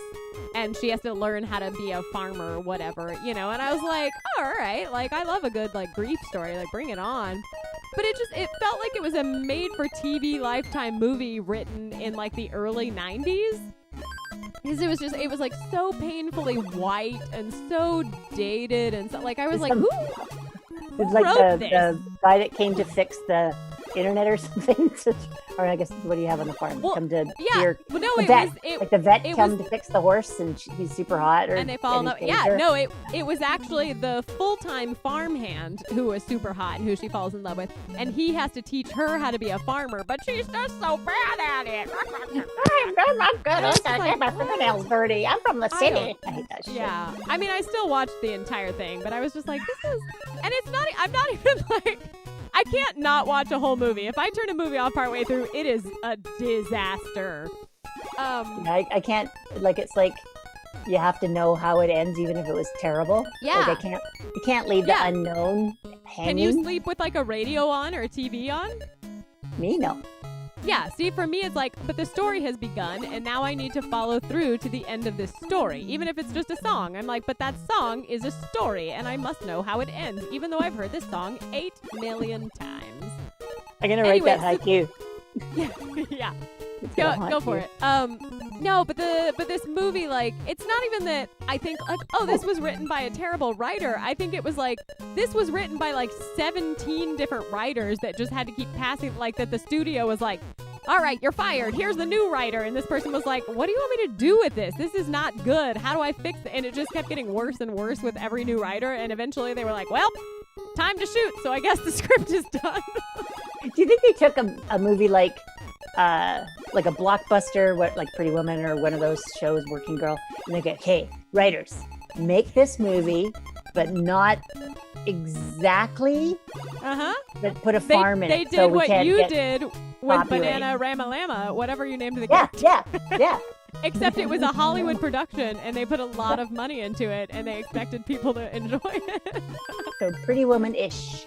But a farm, there's no prostitution. I would say not Pretty Woman. I'm trying to think what movie it was ripping off, because like there's definitely, it's probably like 17 different movies just merged into one. I just talked to a friend of mine who's on a set right now, and she's filming a show where they move to this widowed woman or something moves to a haunted house, and it sounds like your movie that you just watched. Was there a haunting, or was it just her? It was just grief. There was a seance. Oh. Which, saying it out loud, I'm like, how obnoxiously out of place is that in a movie? But there it was. That was the writer that was there for a day and a half. Yeah, they were like, look, I'm going to get fired anyway. I'm putting in a fucking seance. Okay, hear me out. I know there's a farm. No. It was in Pretty Woman. You just don't remember that scene. She wasn't allowed to kiss him, but she could read his tea leaves. Yeah, exactly. Okay, so then, wait, so what was your friend saying? Sorry. My what? Your friend was saying something about this movie? Or was that... Oh, no. The movie that she's on sounds exactly like the premise of that movie you just told me about. I did well. I made it to level 18, and I can't. You can draw on the American flag. I know. Doesn't that look like a storage locker? Doesn't it look like someone 100%. Yeah, it's the door of a garage, like a garage storage. Yeah. Door exactly what you said is the right words. What I'm saying is not right. Open mic comic apartment. Welcome. Come in. I know, right? Do you ever know anybody that lived in a storage locker? No. Did you? Is that a thing? Is that common? No, it seemed, I don't know, questions. I bet, well, because I'm also from the South, so if you lived in a storage locker and you didn't have air conditioning in the summer, like, it's like, well, you live in an oven. Cool. Bonnie McFarlane lived in a garage. Really? Yeah. What? I think I do. No, who am I thinking of? Who is the Bonnie? Who's the Bonnie that she did Second City stuff, blonde hair. She had a talk show for a hot second. Bonnie Hunt. Yes. No, that's Helen Hunt. That's Helen Hunt. Bonnie. No, I know who. Yes. Is it? She was in Jerry Maguire. That'll tell us her name. Yeah. Is it Hunt? I feel like it's Hunt. Yeah, I think it is Hunt. More okay. It is Bonnie Hunt. I never realized that her and Helen Hunt. Jay Moore was in that. Oh, there she. Wait, no, show me. Yeah, Bonnie Hunt. Bonnie Hunt. Well, and then Helen Hunt is Bad About You, right? Yes. Okay. I have a soft spot for Helen Hunt, but I also think I probably would not like her in person. But like, there's almost all of her movies I'm like in love with. I don't know. I think because I heard a comedian do bits about her that they were just like, ugh. And then I was like, I see what you're saying, but also I think they were mostly insulting the film Twister, which also I'm sort of offended by because I was obsessed with that movie when it came out. I love that movie. I wanted to be a storm chaser after that. And then I was like, no, I just have a crush on Helen Hunt. I think that's all. I bought that Shania Twain album because of that. And overalls. Wait, what Shania Twain album? So I'm not a dreaming, a stupid. I think I got. Here, that was in Twister? We're doing it. Yeah, I think I've been something by Cupid. What? You know, that one. Get your ukulele. Let's do it again. And I went, Anna. I just proved my point from earlier. I don't know. That's funny. I'm not a dreaming, a stupid. I think I just something with Cupid. And you don't really know right now. I think I'm in love. Something like that. Right? I met a tall, dark, handsome man. He's been making some plans.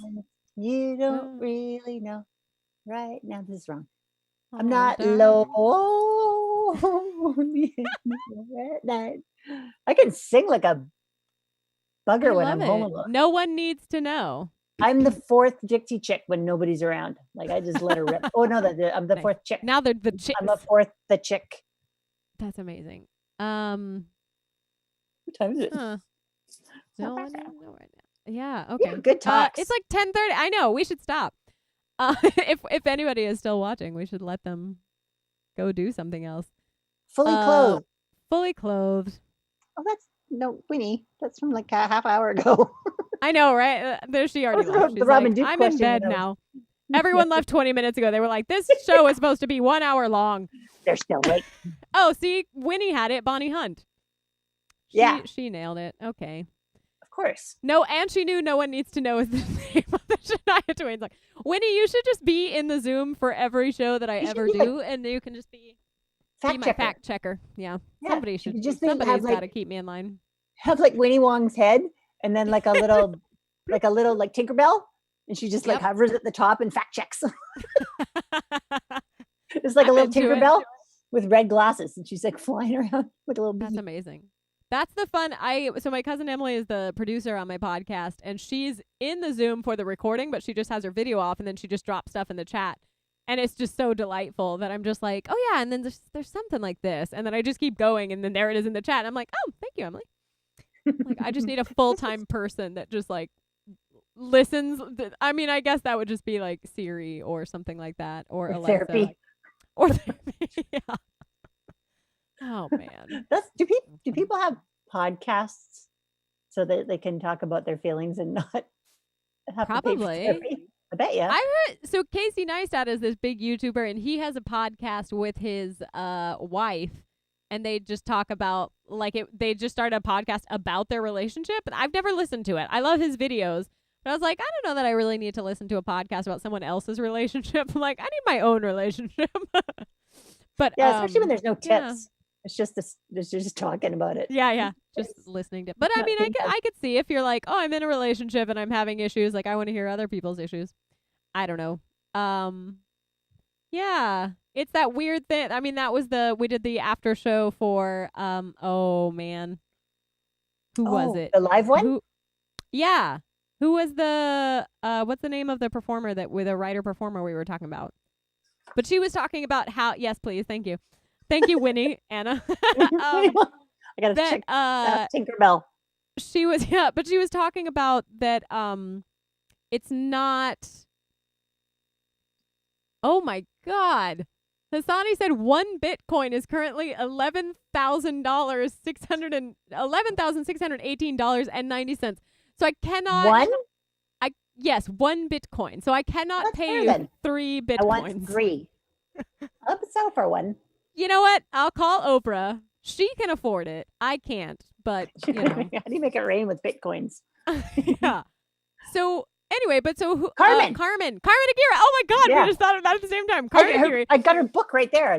That's funny. But she was talking about like art is not therapy, that those are like separate things, and what you know.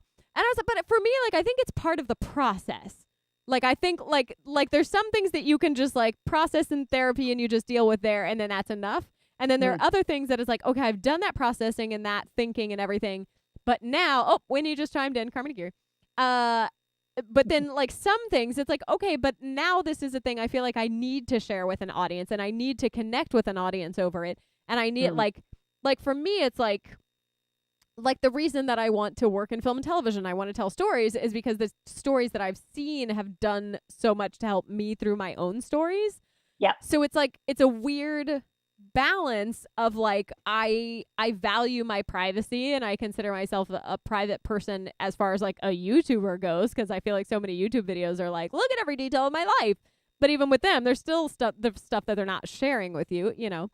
But like I'm just trying to figure out in my own mind with some of the things I'm trying to deal with and like figure out in my brain that I was like, oh, I dealt with all this stuff a long time ago. And I'm like, oh, right, but I haven't written about it or thought about it or talked about it in a long time. And now it's all like still there. And I'm like, oh, crap, I got to do, you know. I think the point Emily was it Emily or AJ about nobody wants to be the first point of contact in your realizations, I think, as an audience. I think you feel like you dump a responsibility on them. Yeah, you take your insight that you've learned from your first pass at your troubles, and then you take what you learned and your different lens because you thought about it, and then you deliver it to somebody. But like going up wild, just you're coming off a breakup and you close the door, and the next thing you do is grab a mic. Pump your brakes a little. Slow your roll. Okay, so if you're down to keep hanging out and chatting, what? Because we've talked about trying to do like building something around like comedy and death. Like for you, how did you deal with like being a comedian while dealing with grief? Like what was your way of balancing that? Because like after my sister died, like my brain was like starting to go, okay, this is too much and I need normalcy now. So I was already starting to think like, okay, I'm going to start going and doing open mics and this and that, like right before she died. And so when she died, like my brain was just like, just go make things, go get on a stage, go do the, and like in retrospect, like I filmed a couple of things I did just to be able to look back at it someday. And I look back and I'm like, oh God, like, yes, I know I needed to do that, but also I was still just so fresh and raw from all of that. And I was trying to talk about it, and the audience was great and they were very supportive, but it was just like, oh, like that's such a painful place to be. So I'm curious how, like, as a comedian, where it's like, I assume that you talk about at least some stuff from your own life. Like, how do you find that balance? That's a good question. It was like losing my mom and losing my dad 20 years apart were very different for a lot of reasons. I was on tour, or I had to cancel a tour when my mom died. And I remember phoning and saying, okay, the first week of the tour, could you find someone else and I'll be there? Like, I just need a week. They're like, no, you're canceling your tour. And I was like, no, I didn't. Like, I was spinning because I didn't know how to accept what was going on. So I just like ramped up and was touring. I got another job in Toronto when I got back here. And so I would go from like a comedy job? Working in a warehouse. Job. Oh, yeah, okay. Yeah, and then working in a tennis club as a bartender, and then leaving the bar and going and doing comedy, and then sleeping, and then doing it again. And it was just, I was getting changed in my car on the way from one job to another because I just didn't want to deal with it. It was it felt like too much. And then 20 years later, when my dad died, like I felt that in my 30s, I needed to understand, like I was supposed to know what I was supposed to be doing. And I felt very unprepared, but I didn't, like, so I just said, okay, well, everything's fine. Didn't talk about it, didn't deal with it, none of that.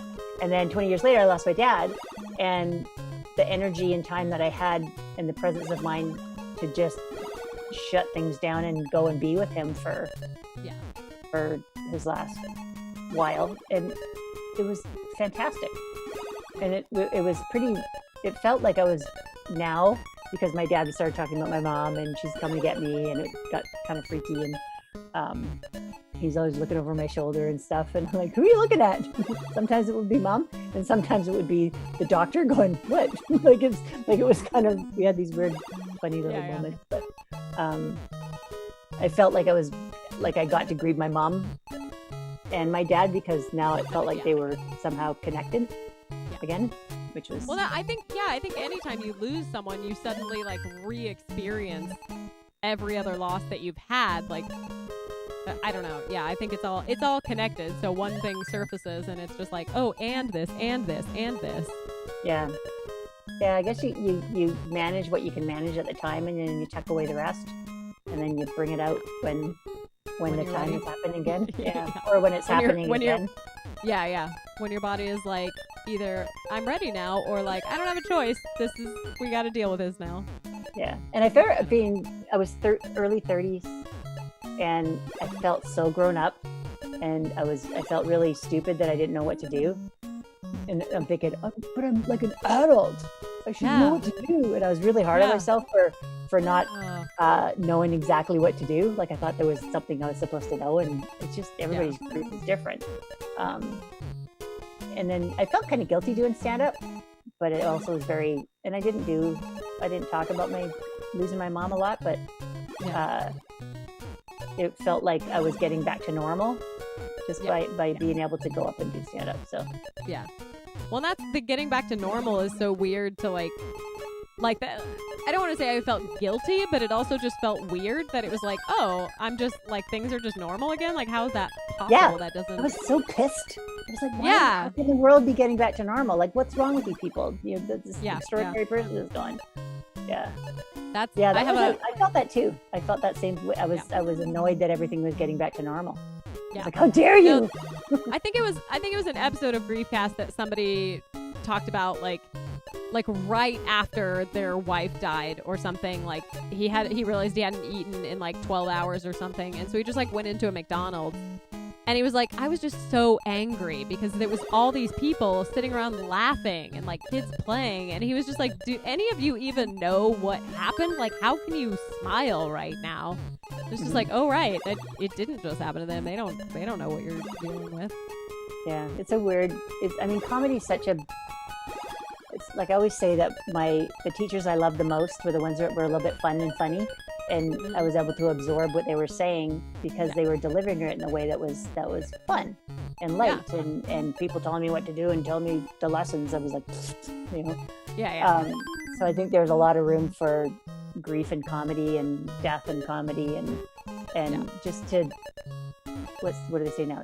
Normalize talking about death, and not that it needs to be funny, but I think the funny somehow will be able to jimmy out it being normal to talk about, because it makes it easier to handle. It's kind of like I prefer to eat vegan, and when I first started trying to eat vegan, I found this like vegan event, and they were screening this documentary, and I showed up, and it was very foo-foo and very whatever, and then the documentary was like, look at all the horrendous things you're doing to these animals.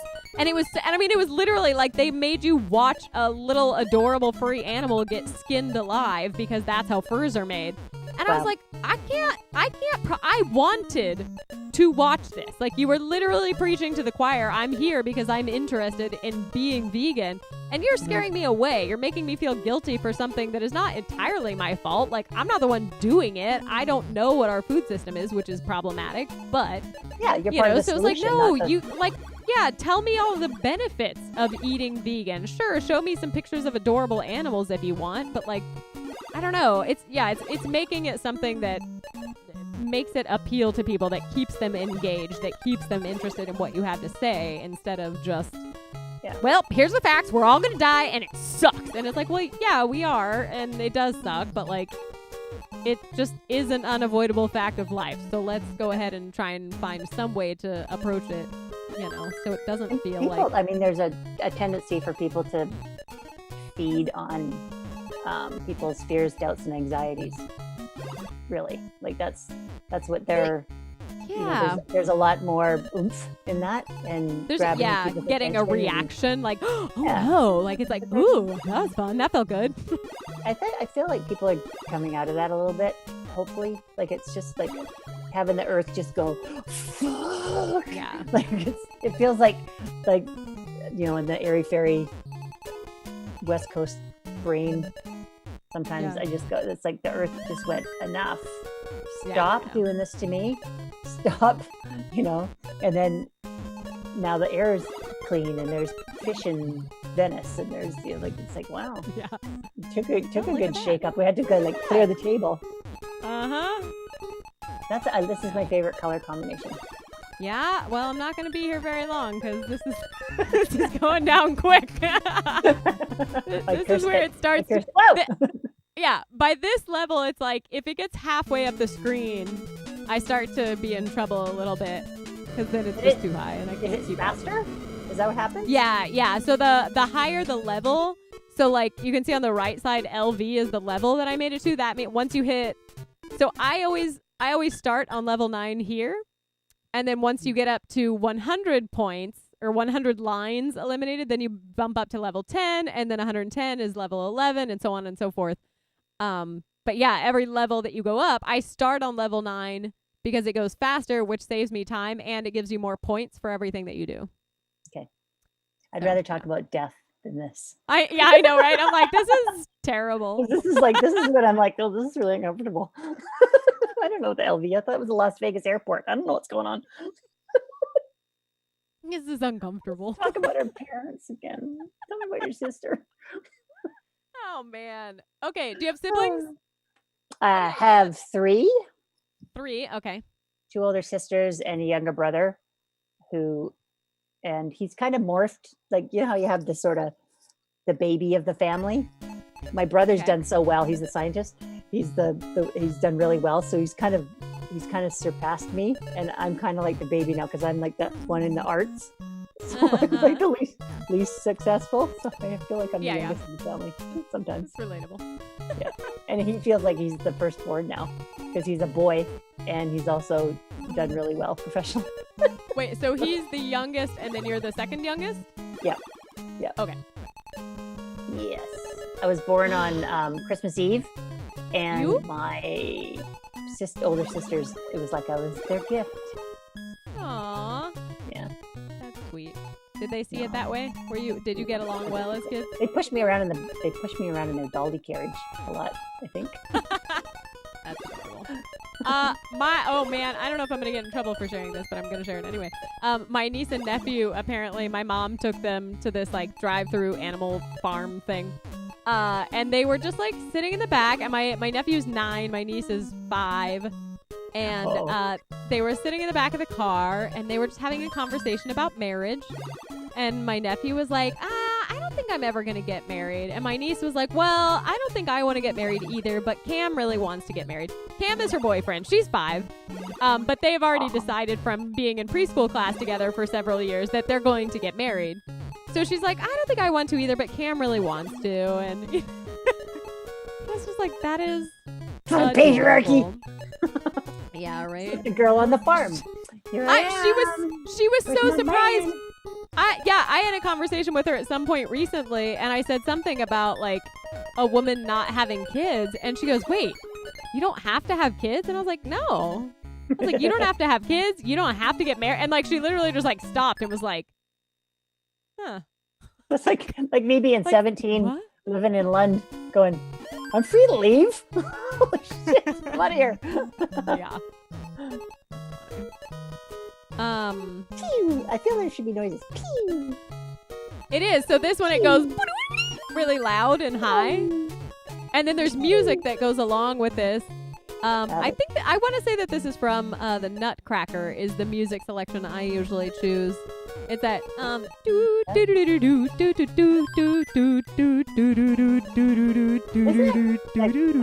like the what I did with Gilda Radner.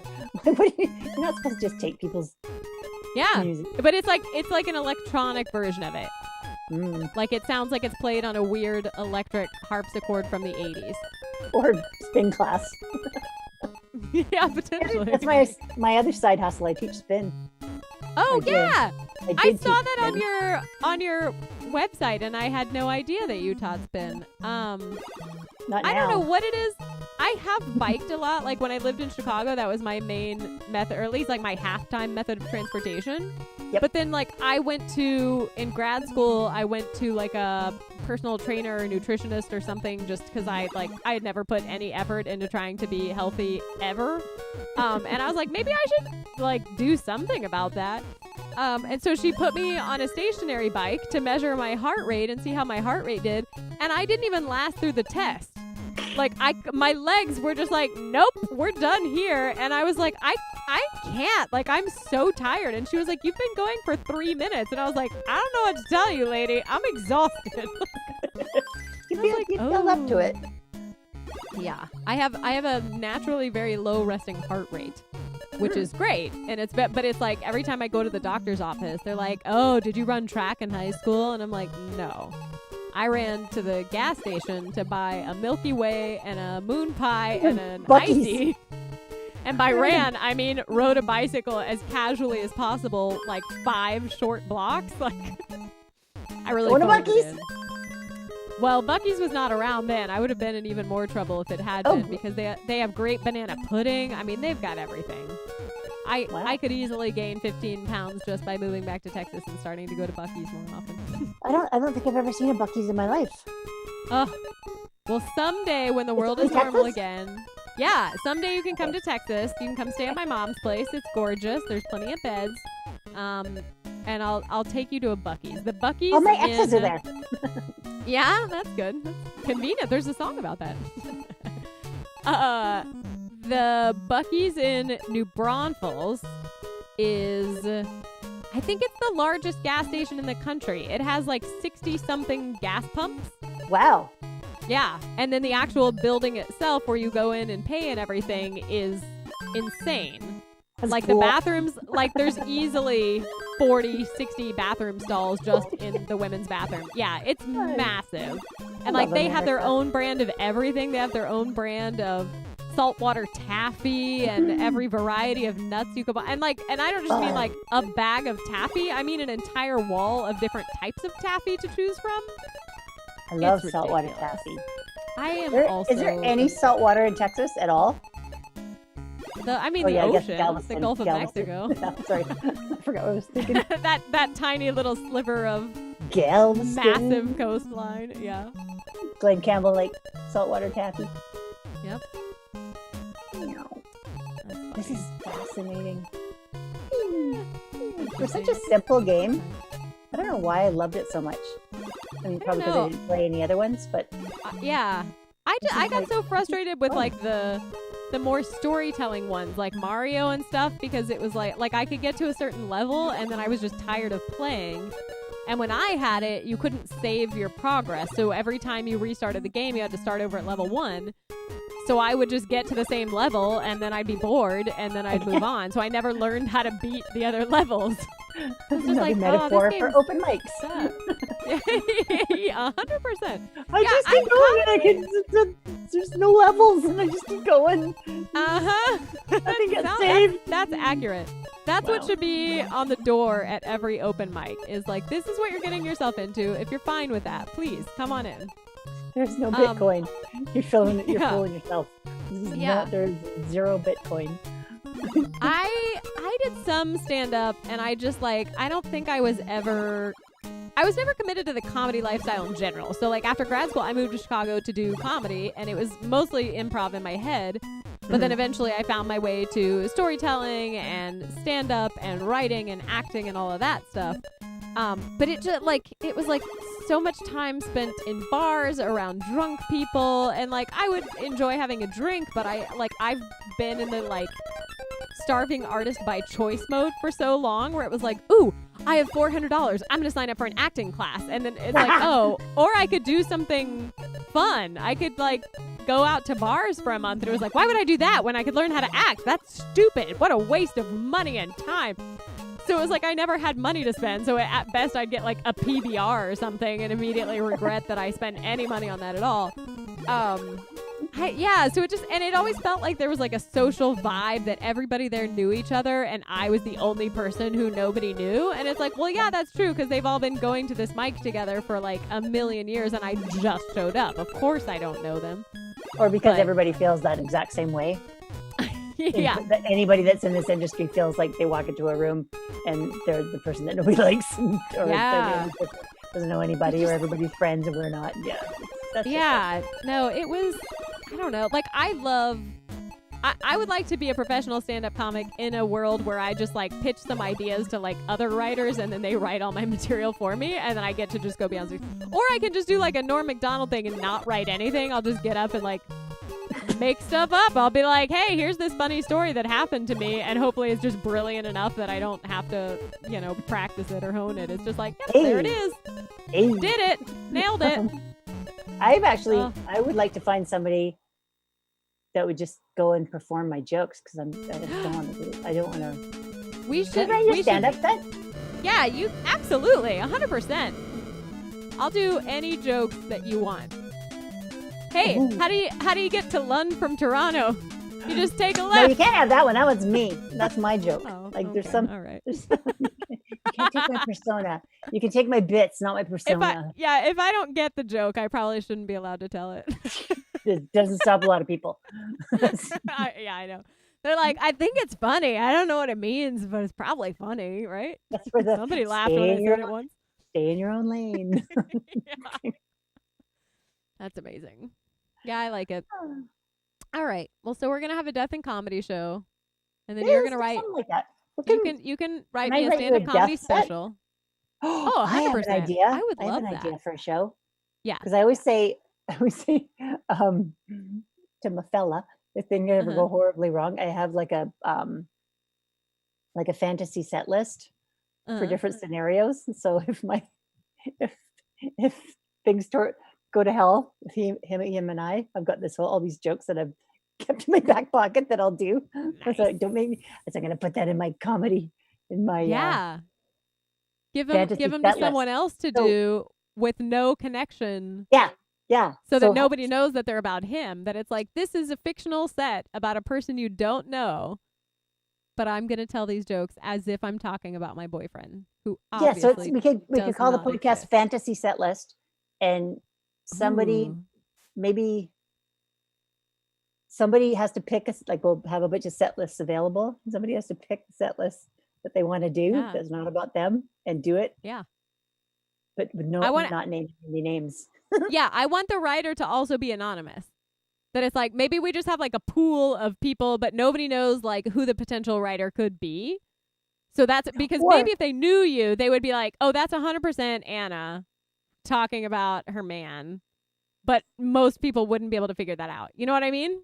Yeah. Because there's jokes, like I have so many, I actually have a bunch of death jokes that I would like to be able to tell, but I feel like I shouldn't because not because they're death jokes, but because I try not to talk about family members or other people. I try to tell only my own stories.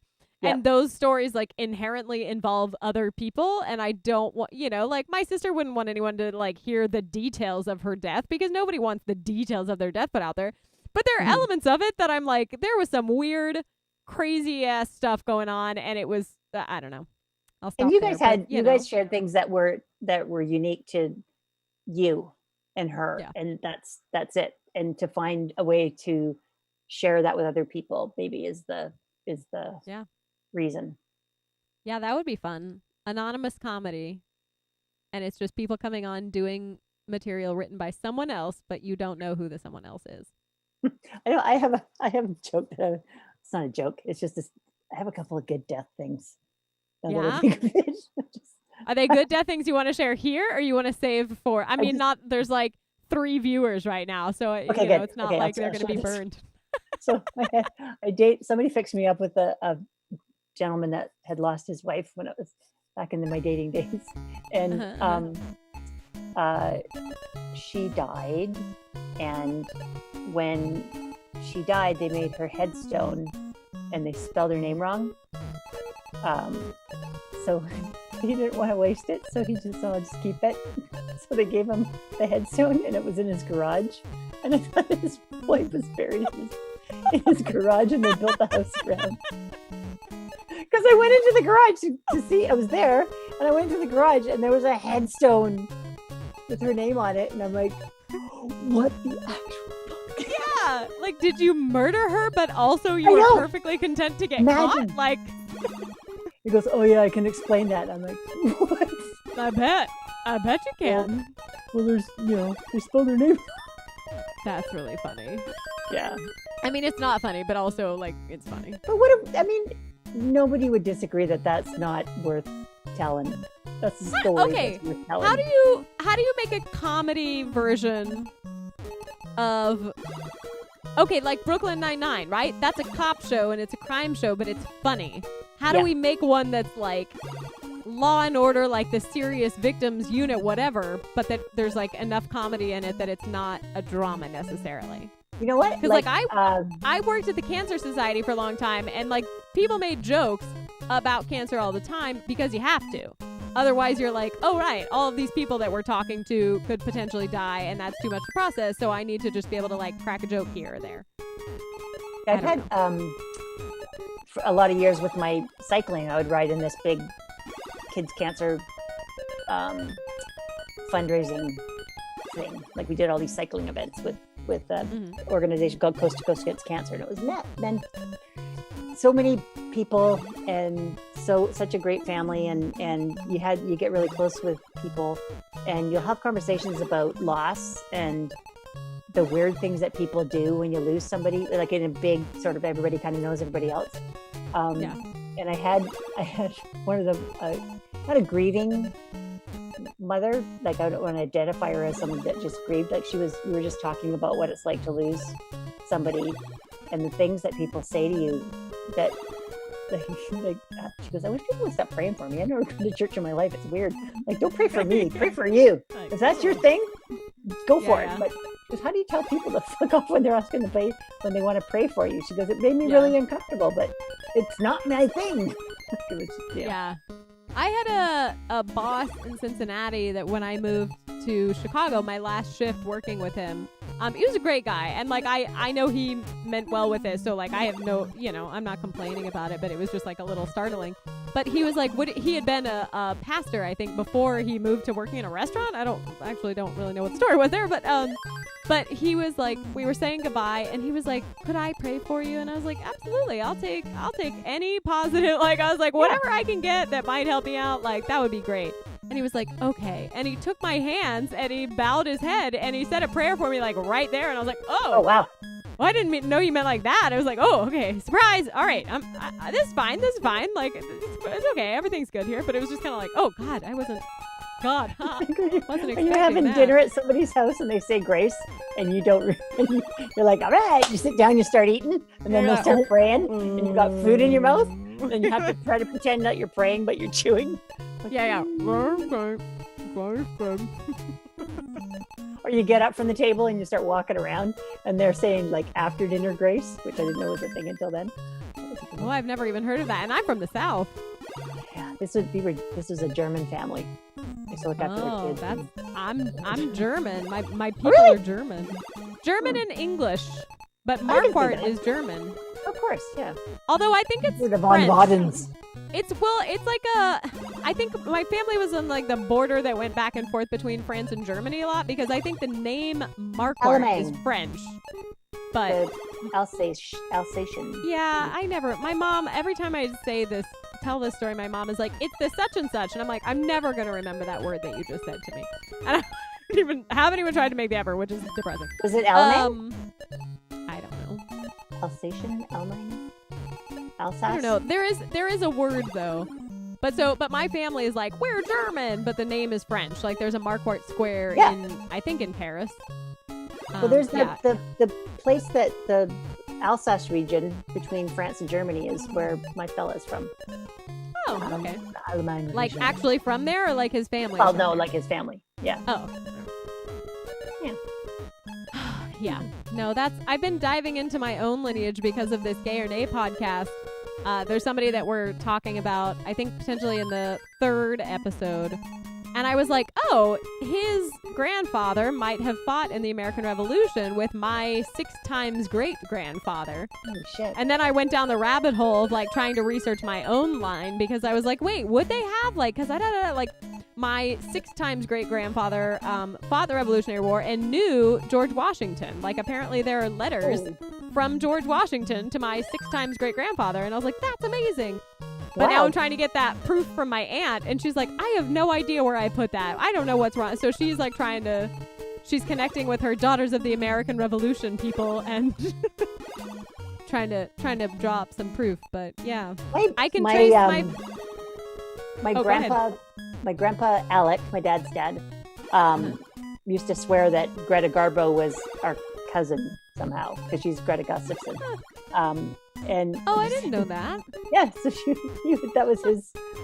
Yeah, she's our cousin or something. And not everybody bought it, but I'd love to find out if that has any relevance.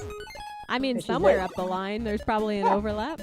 Like we're all connected somehow if you go back far enough. Gustafson from Sweden is my family name. Yeah, and she was a Gustafson, so there's got to be some. Probably.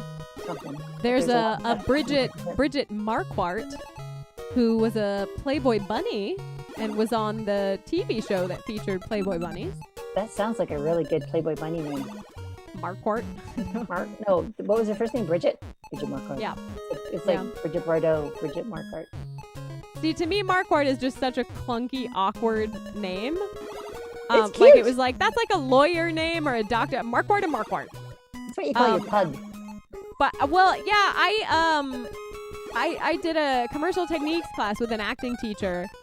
And I was like, hey, should I use a different last name? Because nobody ever reads mine correctly off the page on the first try.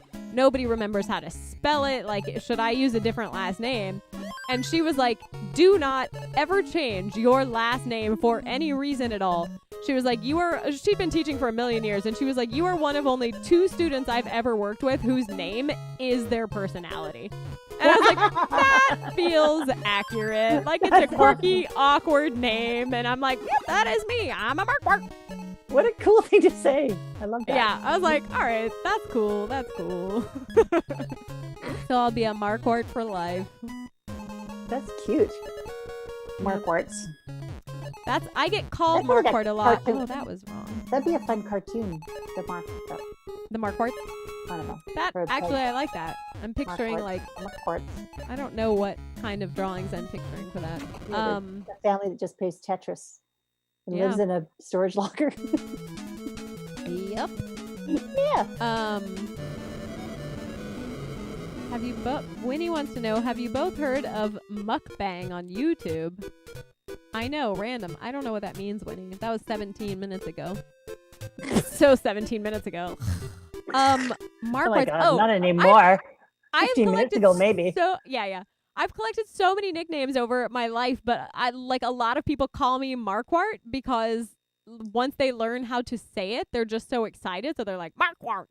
I had that experience today. Yeah. I haven't heard your name. They always soften the court. Yeah. It's like they don't want to say it wrong, so they kind of soften it. And then when I listened to your podcast and you said it, I was like, "That's cute." And I was saying it out loud. It's a good name. I used to get called the Goose because Gustafson was a complicated last name, so it got shortened to Goose, which I liked. That was my I don't think Gustafson is exactly how it looks like it should sound. Yeah, like it's phonetic. Mine has a silent D. That throws people off. They're like, Marquardt. Mine is a silent culture. We just silence all the letters. We just don't talk about our feelings. Oh, well, I'm in America, so that feels relatable. Although in America right now is all about our feelings, so never mind. Was it an exciting day today with Kamala? Yes, Kamala. Well done. Good pronunciation. Kamala. Yeah. I'm like, great. Let's do this. I like her. Let's make this happen, baby. Smart lady. I don't know. There was a thing I was going to say that had to do with names. Nicknames. We were talking about nicknames. Oh, no. Oh, I had a college friend who, when she mastered the name, or not I'm trying to work master out of my vocabulary. When she got really good at saying my name, she was like, it sounds like the Affleck duck. Marquardt. And I was like, yes, correct. I was like, because you've got that equal accent on both syllables, which is correct. At least the way that I say it. My brother says Marquardt. Why we say it differently, I don't know. And I called my dad out, and I was like, which way is correct? And he was like, well, how do you say it? And I said, Marquardt. And he goes, yeah, that's correct. I said, Marquardt. I put a little more emphasis on the first syllable, I guess. I said, Marquardt. And he goes, yeah, that's right. And I was like, well, Aaron says Marquardt. He goes, well, that's right. I was like, no, they're different. You cannot say they're both right. I don't know. Anyway. Yeah, I don't know. Anyway, all right, now I'm exhausted. It's 11 o'clock. We've been on here for 2 hours. This is great. We'll have to do it again soon and continue the conversation. But think about some more death. Yeah, more death talk. More death talk. Let me get a little more volume. Yeah. What if we do a themed one next? Oh my gosh, what if I made this whole thing 80s themed? I don't think I own any 80s themed clothing, but if I made my guests show up in 80s themed hair, makeup, and attire. It's back. Like it's you couldn't go out shopping today and get 80s themed clothing. Like 100%. Yeah. Oh yeah. I got blazers.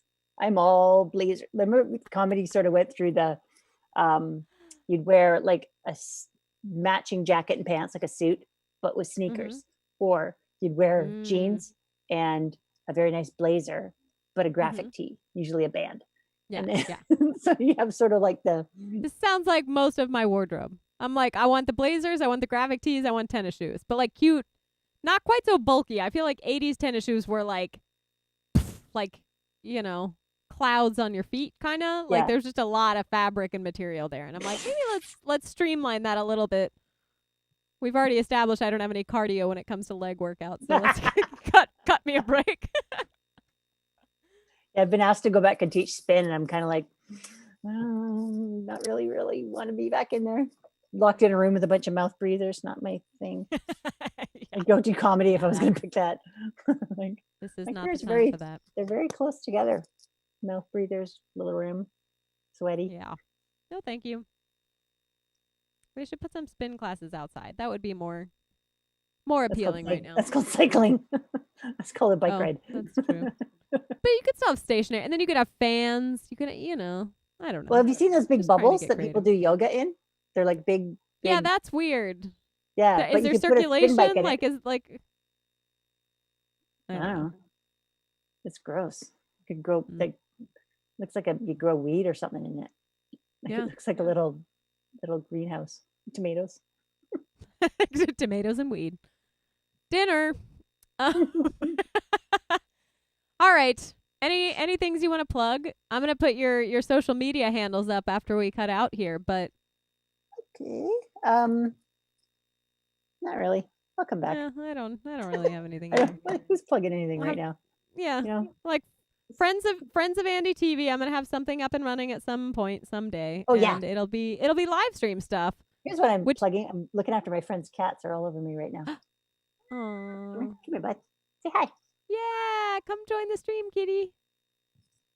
No, not interested. Like, I'm not a celebrity. I have no interest in being on camera. You have to pay me for that. They're. I'm looking after them because they're cute. What do you call it? Fur mom? No. Fur babe. That's they're human. Parent. They're human. They're human as if on a set shooting a series. So. Oh, the one that's like the movie that sounds like what I was describing. No, it's a different person. Okay, okay. No, this is like a TV series called Murdoch Mysteries, and she's going to be moving around, and it's unpredictable and weird, and so I'll look after your cats. So nice. I've got 2 cats for a while. Perfect. Yeah. Well, that's a good plug. That's what I'm plugging. They can follow you on Instagram to see pictures of the cats. Yeah, there's a lot of Instagram shit going on. That's funny. Yeah, next time I see you, I'll plug something. Maybe we'll do something together. Perfect. Yeah, we'll make a thing together, and then Never mind. Comedy's going to come back. It's just we don't know what it is yet, so I'll tell you when it gets there. Someday it will I'll have you happen on again. I'll have you Yeah, on. I'm down. You have to write my set for me. Oh yeah. Oh God, I'll do like the horrible death jokes. Yeah, I'm into it. Welcome. And then if anybody's offended, I'll be like, Anna wrote it. Throw me under the bus. Not it. I was also offended. I shouldn't have said it. I apologize, but I did not write it. All right. Well, I'm going to take us out. Thank you very much for joining me. You are a delightful human, and I am. You are too. I'm grateful to have you in my life, and I'm excited to see what kind of beautiful, creative project babies we can make together. Weird attracts weird. I love it. Yes. All right, I'm taking this out. Thank you. Okay. Yeah. Thank you for watching, Internet people. I appreciate you. We'll keep doing this and just see what happens. It's good times. All right. Good night.